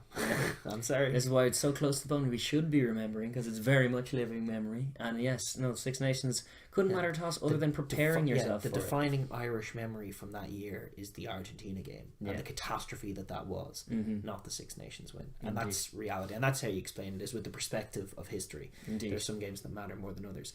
That said, we're going to talk about all the test teams, the top test teams. We're going to do our best to get through all of them. What we have covered already from November that we're going to upload. We talked about England, we talked about Australia, we talked about South Africa, we talked about Ireland. Yes. Four down. Many more to go. So we're gonna cover all the big teams, and then it feels harsh because we do big up the tier 2 over here, and then we're gonna cover the tier 2 teams probably in a little less detail.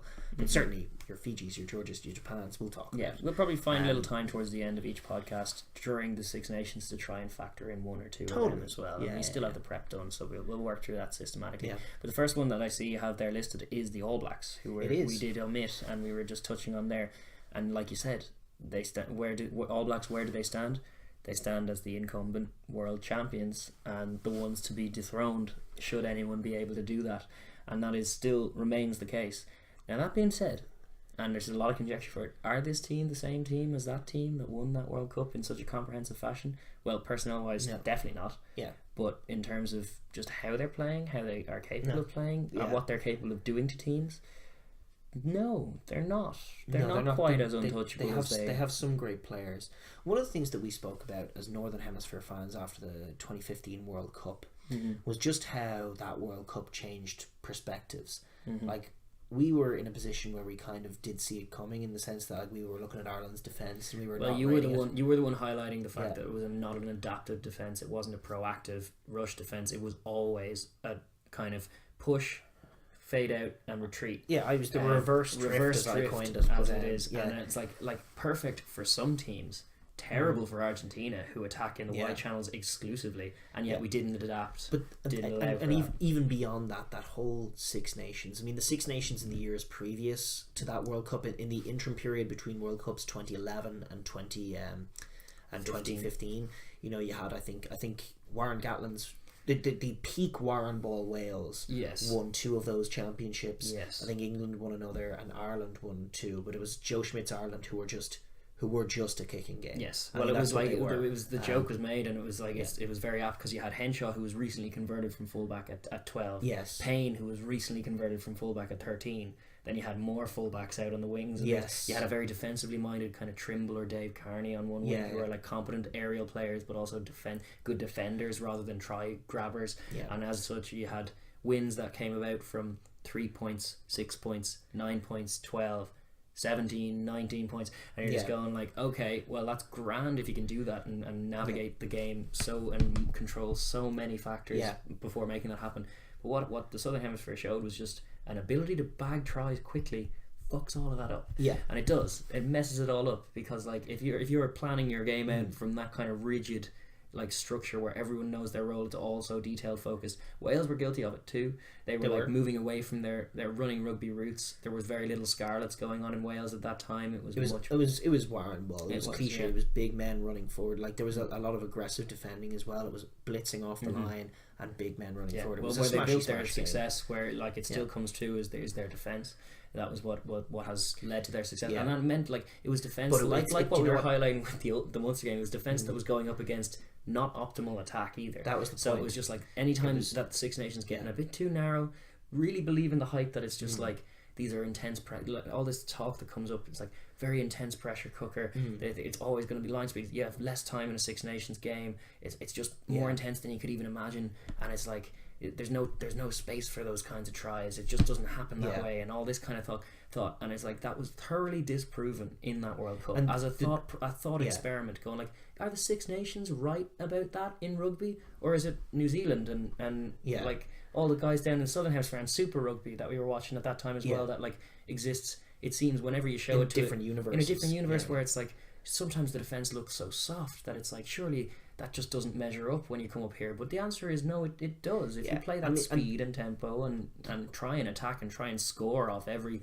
play nearly, it's a much more aggressive style of play that leads to more scores. The warning signs were there because the best team in Europe in that little 4-year bracket was Wales, and they had an appalling record against the Southern Hemisphere teams because they had such a narrow blitz that the Northern Hemisphere teams were unable to break down, and the Southern Hemisphere teams flick it over them, found it so easy to break down. That's where you kind of have to credit Scotland, the renaissance of Scotland for introducing that aspect to the Six Nations since then. We have certainly pivoted a little bit, but the broader point about that is that what the World Cup taught Europe, as you say, with Scotland and Gregor Townsend and Bert Cotter, like it changed the mindset thoroughly over here.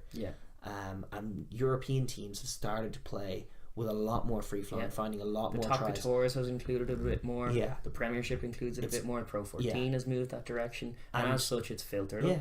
And conversely and bizarrely, what we've seen in the interim over the last 4 years, to tailor it back to our point about the All Blacks, is we've seen an All Blacks team now. They had a Lions tour to deal with, but even the first time we saw it was on the Lions tour. So we've had the Lions tour to deal with, a big Northern Hemisphere challenge. Ireland have emerged as a bigger threat to them than any of the Southern Hemisphere teams. And what this has done to Steve Hansen and the All Blacks is they have altered their way of playing in big games to be a lot more like pre-2015 World Cup Northern Hemisphere teams. Now, still with great players, but playing the game a lot slower, kicking the ball a lot more, tightening everything up and looking for tries less. Which seems like not a good advisable plan for All Blacks to be doing. It seems wrong. And listen, it's like, I don't think that 2015, as good as Ireland were in that game, I don't think that 2015 World Cup winning team could ever lose a game like the All Blacks lost to Ireland 16-9, not score a try. I don't think that was possible for that team. Probably not. Well, we never saw it. We never saw it. We never ever saw it. And even as good as this Ireland team are, like, it's one of those hypothetical matchups, but like I don't know how Ireland would shut them down. They were so aggressive. It was all attack. And this New Zealand team is much less about that. Like, they like to dominate teams up front. They like to get Brodie. They fancy the Crusaders as their model. They do like Brodie in there, but they like Sam Whitelock in there. They like a strong scrum.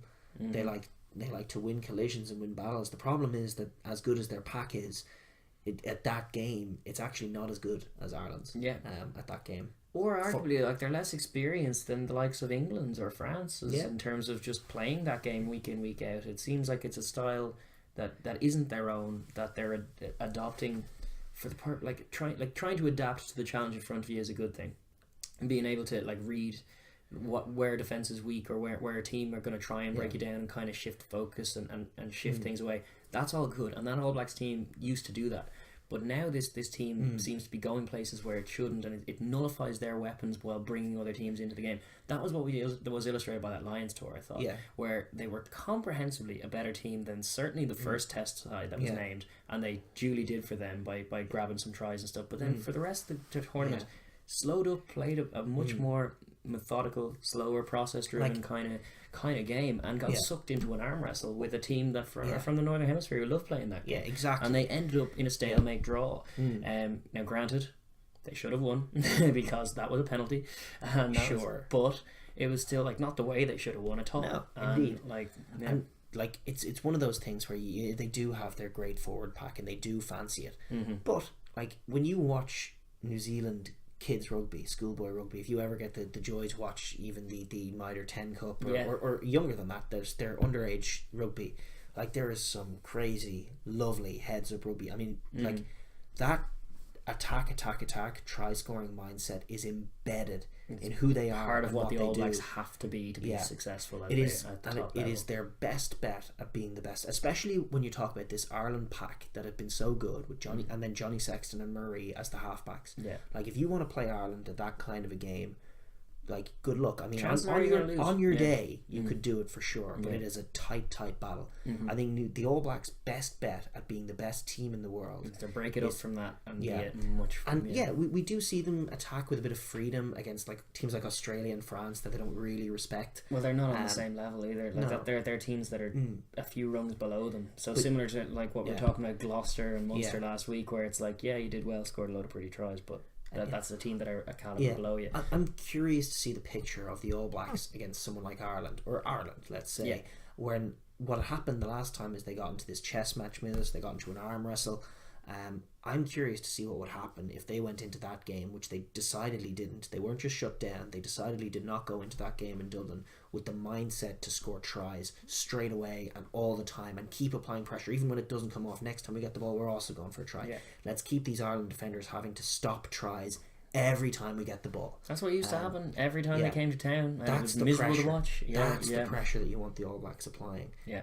And that's what they need to be if they want to win World Cups. Yeah. Now, personnel-wise, they have their issues as well. I think they don't know what they're doing. Probably in the back row and the centres are the two big areas. Yeah, actually, the back row, they have no proper open side really, and they also now have Kieran Reid doing a lot of strange work that's not where you get the most out of him. When you think of Kieran Reid's role in that great team, where he was obviously there as well, he was hanging out on the wing scoring flashy tries or making flashy tries with his very slick hands.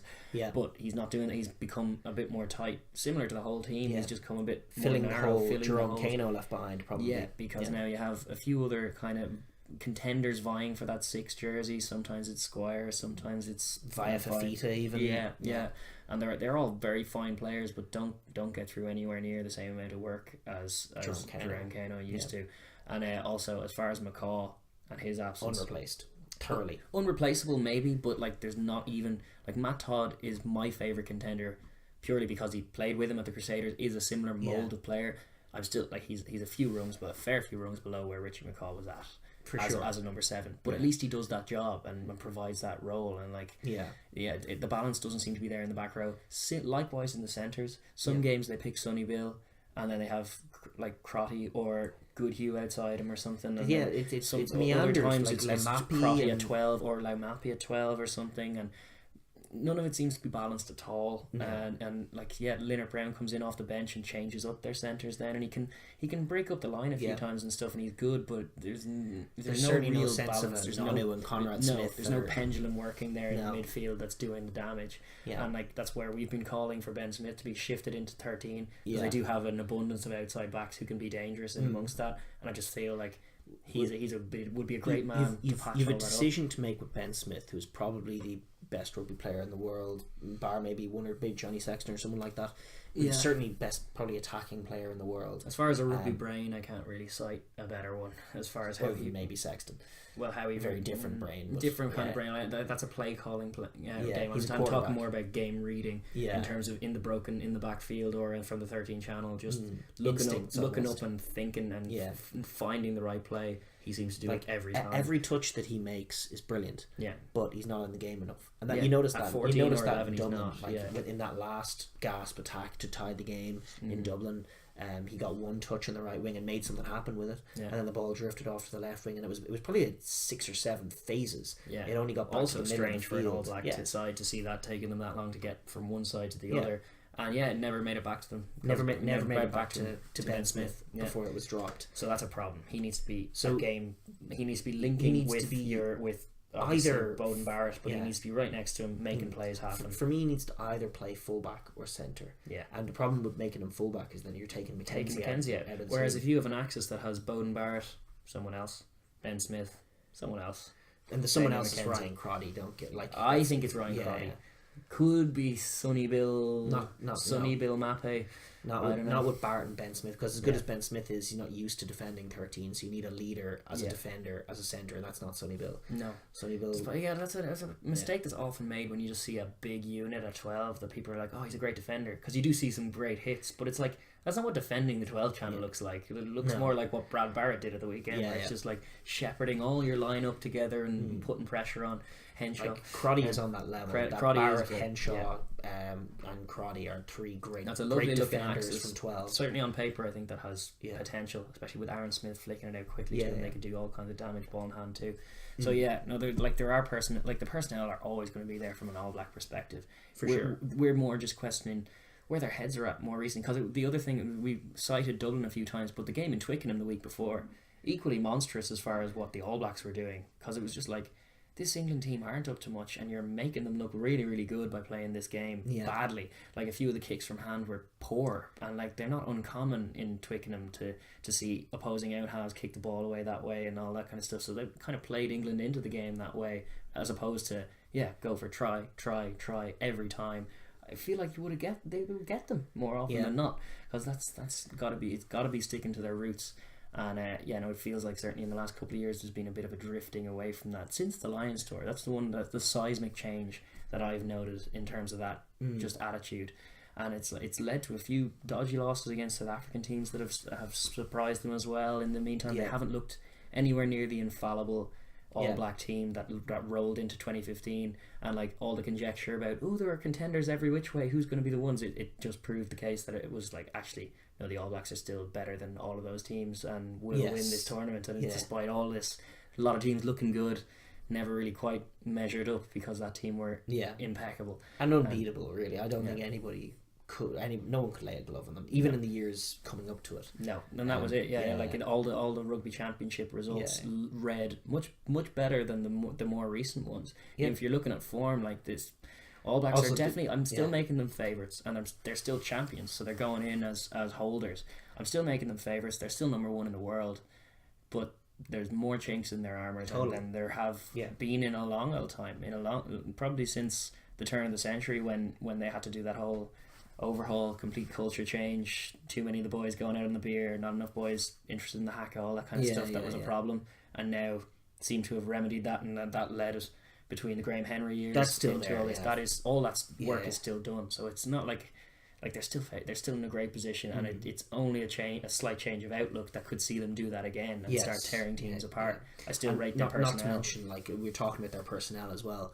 We have a Super Rugby season starting, and I don't remember the last time there was a Super Rugby season that didn't throw up a new, young, very exciting talent. There's usually a winger. Who's going to be the bolter straight into the squad. You know, hopefully it's a 7 or a centre for them. Yeah, that's what they need. It remains to be seen what comes of their Super Rugby season. Other than the Crusaders will probably win it. Yeah, probably. But that again, like, it probably feeds into probably the wrong line of thinking compared to all the other clubs. It's a play their rugby there. Winning the Six Nations at home, and there's the parallels there between winning the Six Nations for Wales and thinking that you're all that.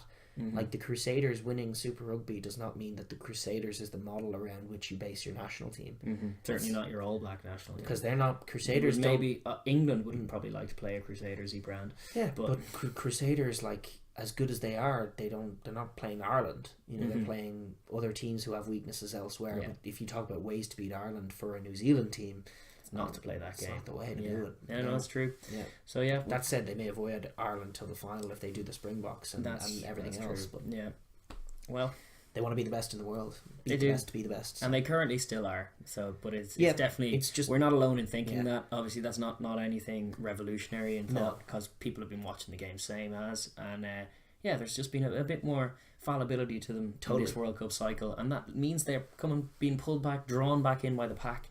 And just makes it a very exciting tournament. It does. Yeah, it does. I was going to move on to Wales.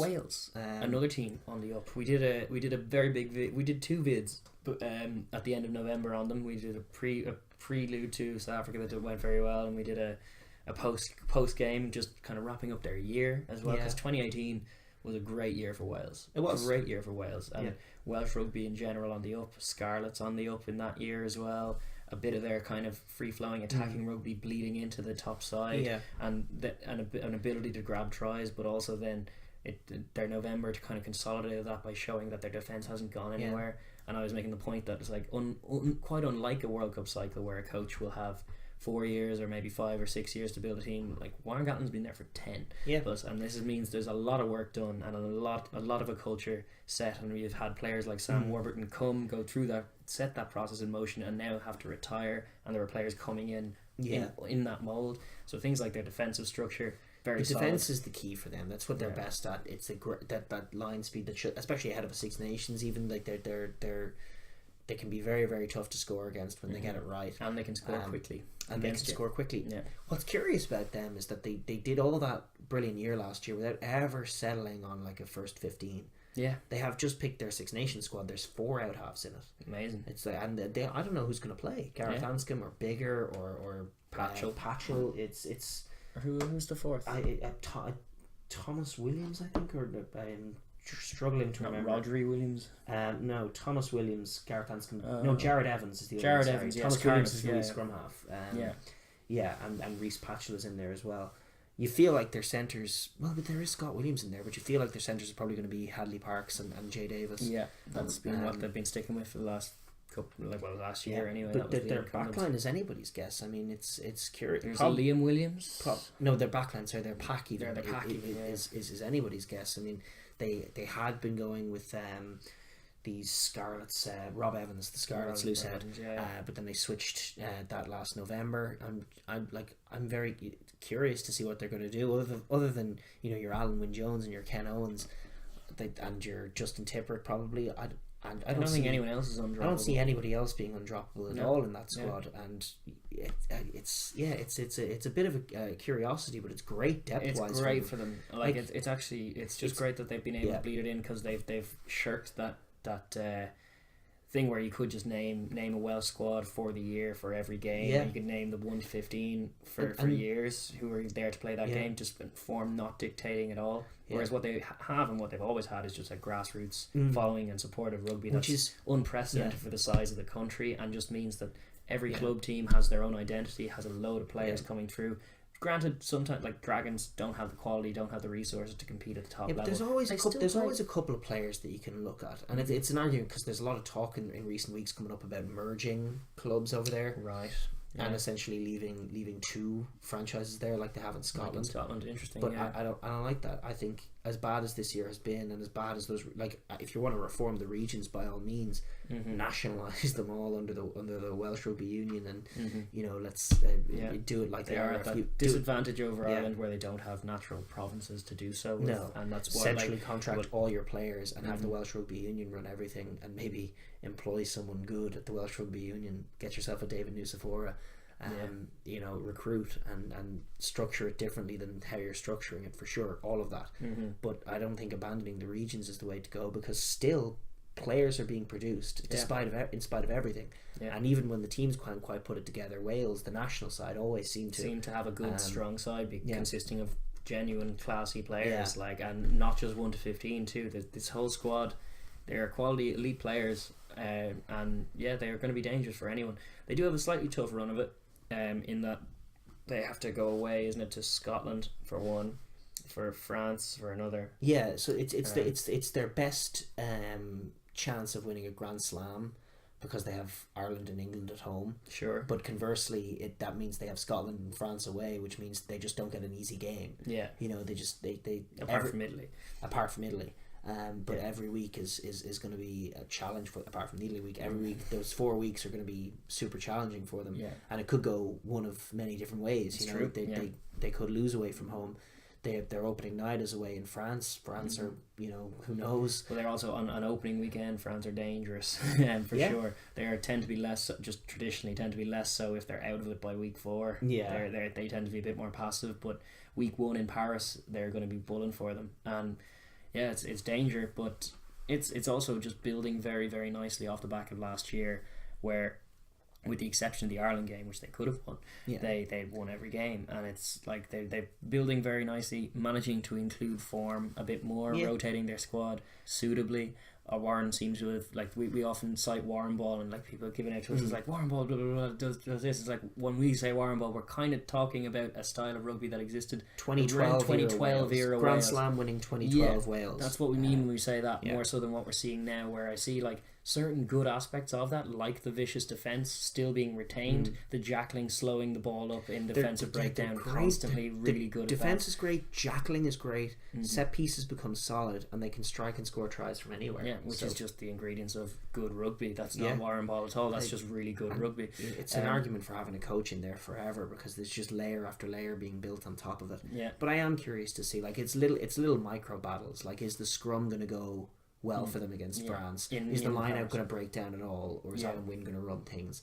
Are they going to have as much profit at the breakdown without, with maybe just Tipperick in there at 7 trying to mess things up? Yeah. Or are they going to have some problems? You could see things going badly for them. You could see some teams breaking them down up front. I think more than even their defending. Up front, you could see some teams breaking them down and pegging it in behind their backfield. We still don't know who's going to play fullback. Obviously, Halfpenny's in the squad. He hasn't played a game since November. True. I would be having Liam Williams, and no arguments. Who has been on the wing for Saracens. But I'd still be having him at fullback, because I just prefer playing the game that way. But then that's always been me with Halfpenny. Is Liam Williams the best cover of the backfield in the world? No, he's not. But I still I really do value coast-to-coast counter-attacking play as a big factor in Welsh rugby. And I don't think Lee Halfpenny gives you the same scope for that. I also don't think I think he's comparable, if not a little worse, in the air, actually, at winning those contests in the air. I think Liam Williams gets higher, is more physical. That's probably fair. Yeah. And Steph Evans and George North in the wings. So you probably do. And also his metronomic place kicking has been slightly less metronomic of late, but also like all Welsh backs seem to be class at kicking. Yeah. It's not just Lee Halfpenny. Like any club side, they always just are really, really good, competent goal kickers. So it's like you don't need to have someone in there exclusively for that role. And who would you go for a 10? It looks like it might be, like, I don't know who they're going to build it around. Probably Patchell, but maybe Anscombe. Anscombe looks good from there. Bigger seems to just have been frozen out. Bigger does seem to have been frozen out, but that's like Ospreys are playing such dirt that it's very hard to not freeze them out. You're not going to freeze Alan Wynne-Jones out, though. No. He's an Osprey. No, but he's Alan Wynne-Jones, though. Dan Bigger's not Alan Wynne-Jones. No, he's not to be confused with Alan Wynne-Jones. And then at Scrummy, it's probably still Gareth Davis who's had his issues. Like, Scarlett's boys have been out of form. I think as good as they have been, there's still a lot of questions to be answered, because they don't even know what their 15 is. Their domestic sides have had poor form. So Gatland is once again assembling these boys, but it just feels like they're so settled they might just flow right back into it. Could be, but it could be. It's very hard to predict. And ahead of the World Cup, they have a fanciful draw. They're probably the top rated side in their half of the draw. Given that the other half has Ireland, South Africa, and the All Blacks. Yes. They're so their group is Australia and Georgia and Fiji, and then they'll play one. They did struggle with Georgia the last time they met. They did. They wouldn't want to be too cavalier about resting players for either the Georgia or Fiji game. True. But then they're probably going to emerge from that and play one of France, Argentina, and England, and so you'd have to fancy them for a semi-final from here. Yeah. But there's a lot of rugby between now and then, and it remains to be seen. Yeah, we just don't know what we're going to be greeted with in the Six Nations. Indeed. Is this going to be a Grand Slam Wales year, or is it going to be a wooden spoon Wales year? One of those ones. Yeah, it's exciting. It's definitely not going to be a wooden spoon year for them. They're too good for that. But you never know. You never know, because I feel like they'd probably do England in Cardiff, but Ireland could certainly do them in Cardiff. England could. I don't make us favourites over there as it stands. No, but I mean, it's theoretically possible that they could win the actual wooden spoon rather than like the one Italy win it every year, but the one for finishing just above Italy. Yeah. Yes. The one that England are current proud holders of. Yes. Which was delightful last year. But that said, they could also win the thing. Six Nations is a great tournament, and we're about to learn some things about Wales, because right now it's anybody's guess what they're going to look like. And it's like they had a quietly an excellent year last year because of all the talk of Ireland and their Grand Slam and their antics over in Australia, but also the big clash between them and New Zealand kind of just fogged up the perspective, the lens that everyone was looking at Wales through. And Wales recorded some serious wins along the way. They managed to get over their Australia hump. Yeah, good fun. The question is, did a job on South Africa. First of all, James Davis is injured, so they lose a bit of their breakdown pop. And then secondly, how much of that was riding the Scarlets wave, which has rather fallen off a cliff. True. But I don't know the answer to that. In honesty, there were some good wins. There was that tidy summer tour where they stuffed Argentina twice and beat South Africa in America. Yes. And then curious game. Yeah. It was Razzie's first game. It was something of an anomaly, but they got the win. Yeah. And so they've been you can't argue with results, but I'm just curious to see what picture they present, and I'm fascinated by the fact that they don't have a set first 15 at all. Yeah. And they still seem to be rotating up there. Rotating squads and they're third in the world, deservedly after a great year. So coming into this World Cup year, as we were kind of exploring that context, they're really well placed to make a run of it, get some momentum from the Six Nations, and just kind of kick on. And as you say, it's a favourable side of the draw for them in the World Cup. So all things going well, you'd have to hope for them to be the ones to emerge as the true contenders from that side. So absolutely. And I see we're getting on there in podcast length, so we will pivot on to another Six Nations team. Absolutely. One of our contenders in the pool. Our main contender in that pool. Scotland.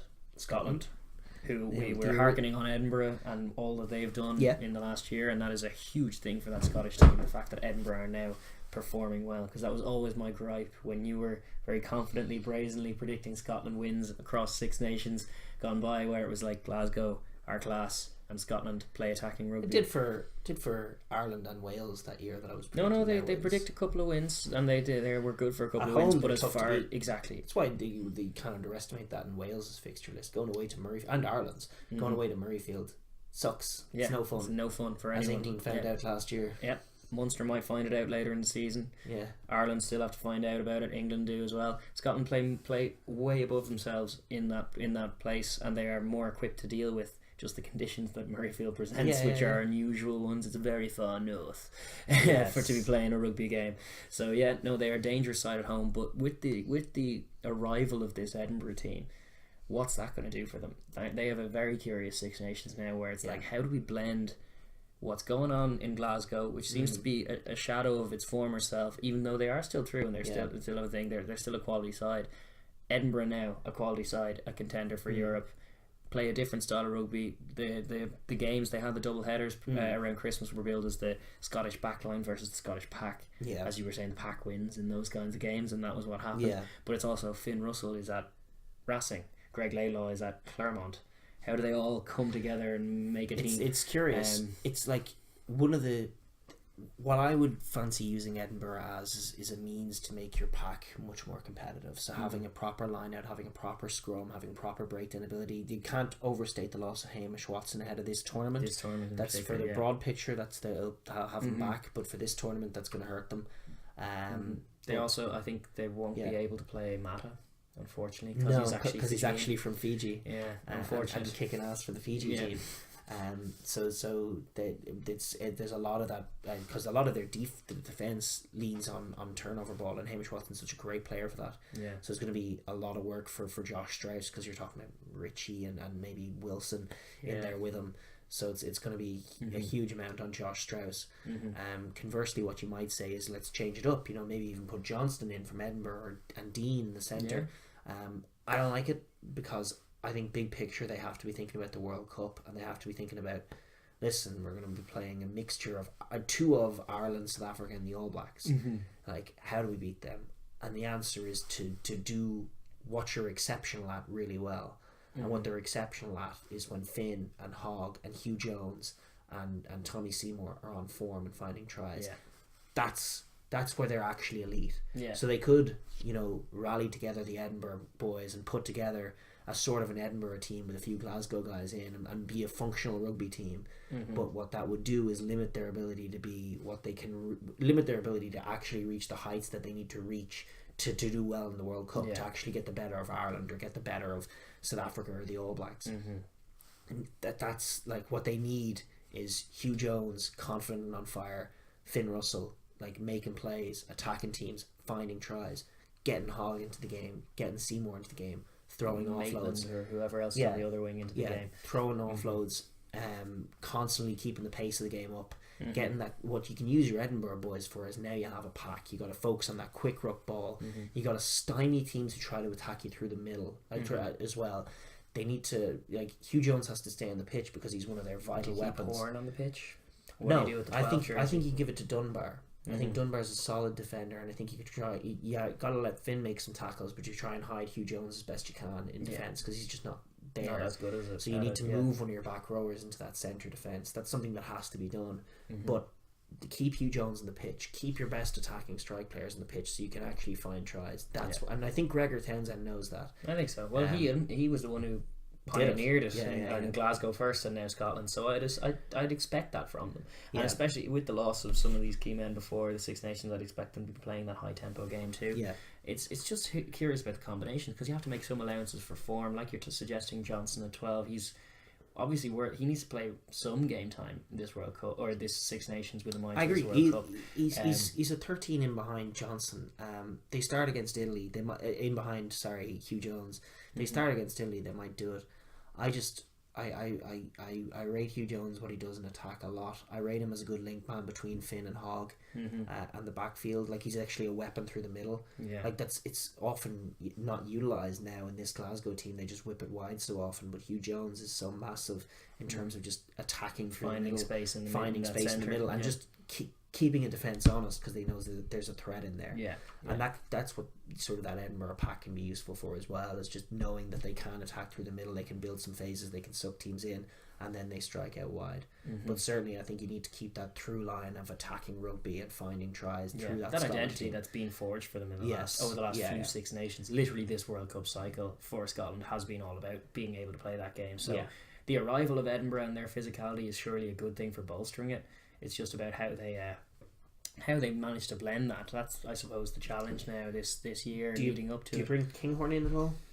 It's a question because like Hogg's form, well, in that Glasgow team has been not certainly what we're used to seeing from him, but how much of that is what Glasgow are currently up to. Things like him on drop kick duty as opposed to on kind of counter attacking sweeping duty. It's not a positive look. That being said, he is instrumental in that Scottish team. I know they've opted for Blair Kinghorn on the wing a couple of times. It didn't really go well for him. Not too well, but I know it may be an option explored against the likes of Ireland, to be honest, because they're worried about diffusing bombs from the air, and it's like, that's fair. I don't hate that either. You could even drop Seymour to the bench and keep Maitland and him and Hogg on. It's a very solid. It's dangerous but solid. So it's a good balance. And the idea of Seymour off the bench is a useful option as well. You know, even Kinghorn off the bench for some games wouldn't be the worst thing either. It's true, because sometimes Hogg doesn't go well. Yeah, this is the other thing. They have to be open to taking him off sometimes, because he is of all the kind of aerial fullbacks, he's more vertically challenged than most as well. Like, he's very athletic and does get up there and covers it well. His boot is something that doesn't get a lot of credit. His tactical kicking is excellent, which is a really good asset for a fullback to have. He's probably slightly better at that than Kinghorn currently, and that's probably one of the big difference makers that will see him stay in there. Is just his utility for that, especially because Finn's boot can be there or not there. And indeed, I don't know who they're picking at 9. It should be Laidlaw. It's going to be Laidlaw. I'd like Hergos or George Horn. Yeah, it should not be Ali Price. No, indeed. Well, it may be, but for sure, Laidlaw's your starter. I hope it's not Ali Price. He does have his issues. But they have the makings of a very decent team. They now have this Edinburgh pack that they can use as a framework, and then keeping that true line of that great back line, putting it all together. I back Gregor Townsend. He's a positive guy. They start against Italy. They're going to have a chance to build some momentum into the year. And then they'll have that game against Ireland, which will be a curiosity if nothing else, and then they can really get in their stride of playing those games against the other best teams in Europe. For sure. So I'm excited to see it. I think probably they have just an injury issue for this Six Nations with Hamish Watson gone that's going to hurt them. And then is Barkley not around as well? Barkley's not around either. And then who's getting the turnovers? Just a terrible draw in the World Cup that limits them probably to a quarter final. But their best chance of avoiding that inevitable outcome is to back their elite level players to be elite, and just say to Finn, I want you to be Finn, and hope that it works. I'd say that to Hogg as well. And Hogg, I want you to be Hogg, and Hugh, I want you to be Hugh. You don't have to take the kickoffs. You don't have to do that. Finn will do that. It's fun. No, not on the full Finn. Yes, no, there are good and bad throughout, but an exciting brand that has, as we were highlighting before, fundamentally changed the dynamic of the Six Nations, whereby there are just more pretty games around and there are more pretty tries around, just purely thanks to Scotland. So I always have their respect, or they always have my respect, I should say. And as far as this World Cup, I'll be keeping a close eye on them, because they are our main challenge before getting too far ahead of ourselves. And as far as they're concerned, they can not look past Japan either. Like, can't be looking too far ahead. Japan will be eyeballing them more than us as the target, the one to try and target. They're the flappable. We shall try and score tries against them. So they need to be ready for that game. They roll in with new players to include, and a style of play that's already established, and just an exciting brand that everyone knows watching. So it's an exciting time for them going into this World Cup. 100%. And their momentum has stalled somewhat. They obviously had that nasty loss in Murrayfield to South Africa that wouldn't have made them feel too good over the autumn, because they don't lose in Murrayfield. But it's a chance to see if they can get some momentum back at the early part of the year, and I'm excited to see it, because I do like Scotland, and as you say, Edinburgh's resurgence could at best add a string to their bow. Exactly, which would be nice to see. Because a lot of times when they've lost these games in Six Nations, more often when it boils down to more physical things than what they're up to, it's unfortunate just how off the pace they have been for such a beautiful team with the ball in hand, that they can't match up. And like you talk about it, like if you're talking about the game against France, against England, against Wales, even perhaps, even like Ireland's a bit of a stretch to even suggest that they're going to achieve parity. But if they achieve forward parity in those games, you know, you quite possibly would back their backline to outscore them and outpummel them and get the job done. So, considering how effective they are at striking with like near 30% possession, like if they could even get 40 odd possession, they can do a lot with it. So it's exciting. They're a dangerous side for anyone, and they can't be overlooked by anyone because they score tries. Whereas where other teams who are perceived as a slightly lower caliber of team, if they're playing a negative, physical, forward oriented game, it's no worries for a big team to just dismantle that and outscore them easily. Whereas with Scotland, there's always the lingering doubt of like, what happens if they do go try and that fin pass does come off like it did against England. Indeed. And it's like, well, the answer was a devastating loss. That was the very satisfying answer. Yes. I'm excited for Scotland into 2019 and into World Cup year. Absolutely. Listen, we're gonna wrap it up. I think so. Just about over 2 hours, I think, at this point. So we did have two more teams to go through, but France and Argentina. Argentina we do want to get out of the way as well before the Six Nations, because they're not really relevant at the moment, but we will save that for we'll save it for next week. We'll get France and Argentina done. We'll also try a little breakdown of all the tier 2 teams, limiting ourselves to the teams that are in the World Cup. We'll talk a little bit about all of them, and those are the weeks to come. As it is, European rugby is settled and bottled up for now. We're off. We've got our top 8. We've got and the rest, and they are it's the expected ones are still there, but there are a few lovely welcome additions, as we were saying. Indeed. So good rugby to come from that. A great first stage to the Champions Cup, and onwards to what I'm sure will be a great and very enthralling and compelling and interesting Six Nations. Which is where our focus will thoroughly shift next week. We'll properly get on the bandwagon of breaking down the first weekend of the Six Nations action. So we'll be back next week with that. Thanks, guys. All right. Take care. Bye.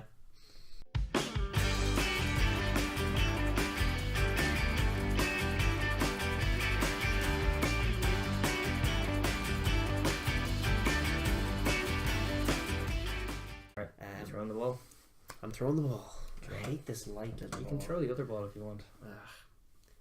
No, also this shirt's just this is gonna be. I'm getting my excuses in there. I never believed it. No. Like wasps. Die young. Awful miss. Too. Awful too. Yeah. I like that game. A bit subpar. See ya. Bye.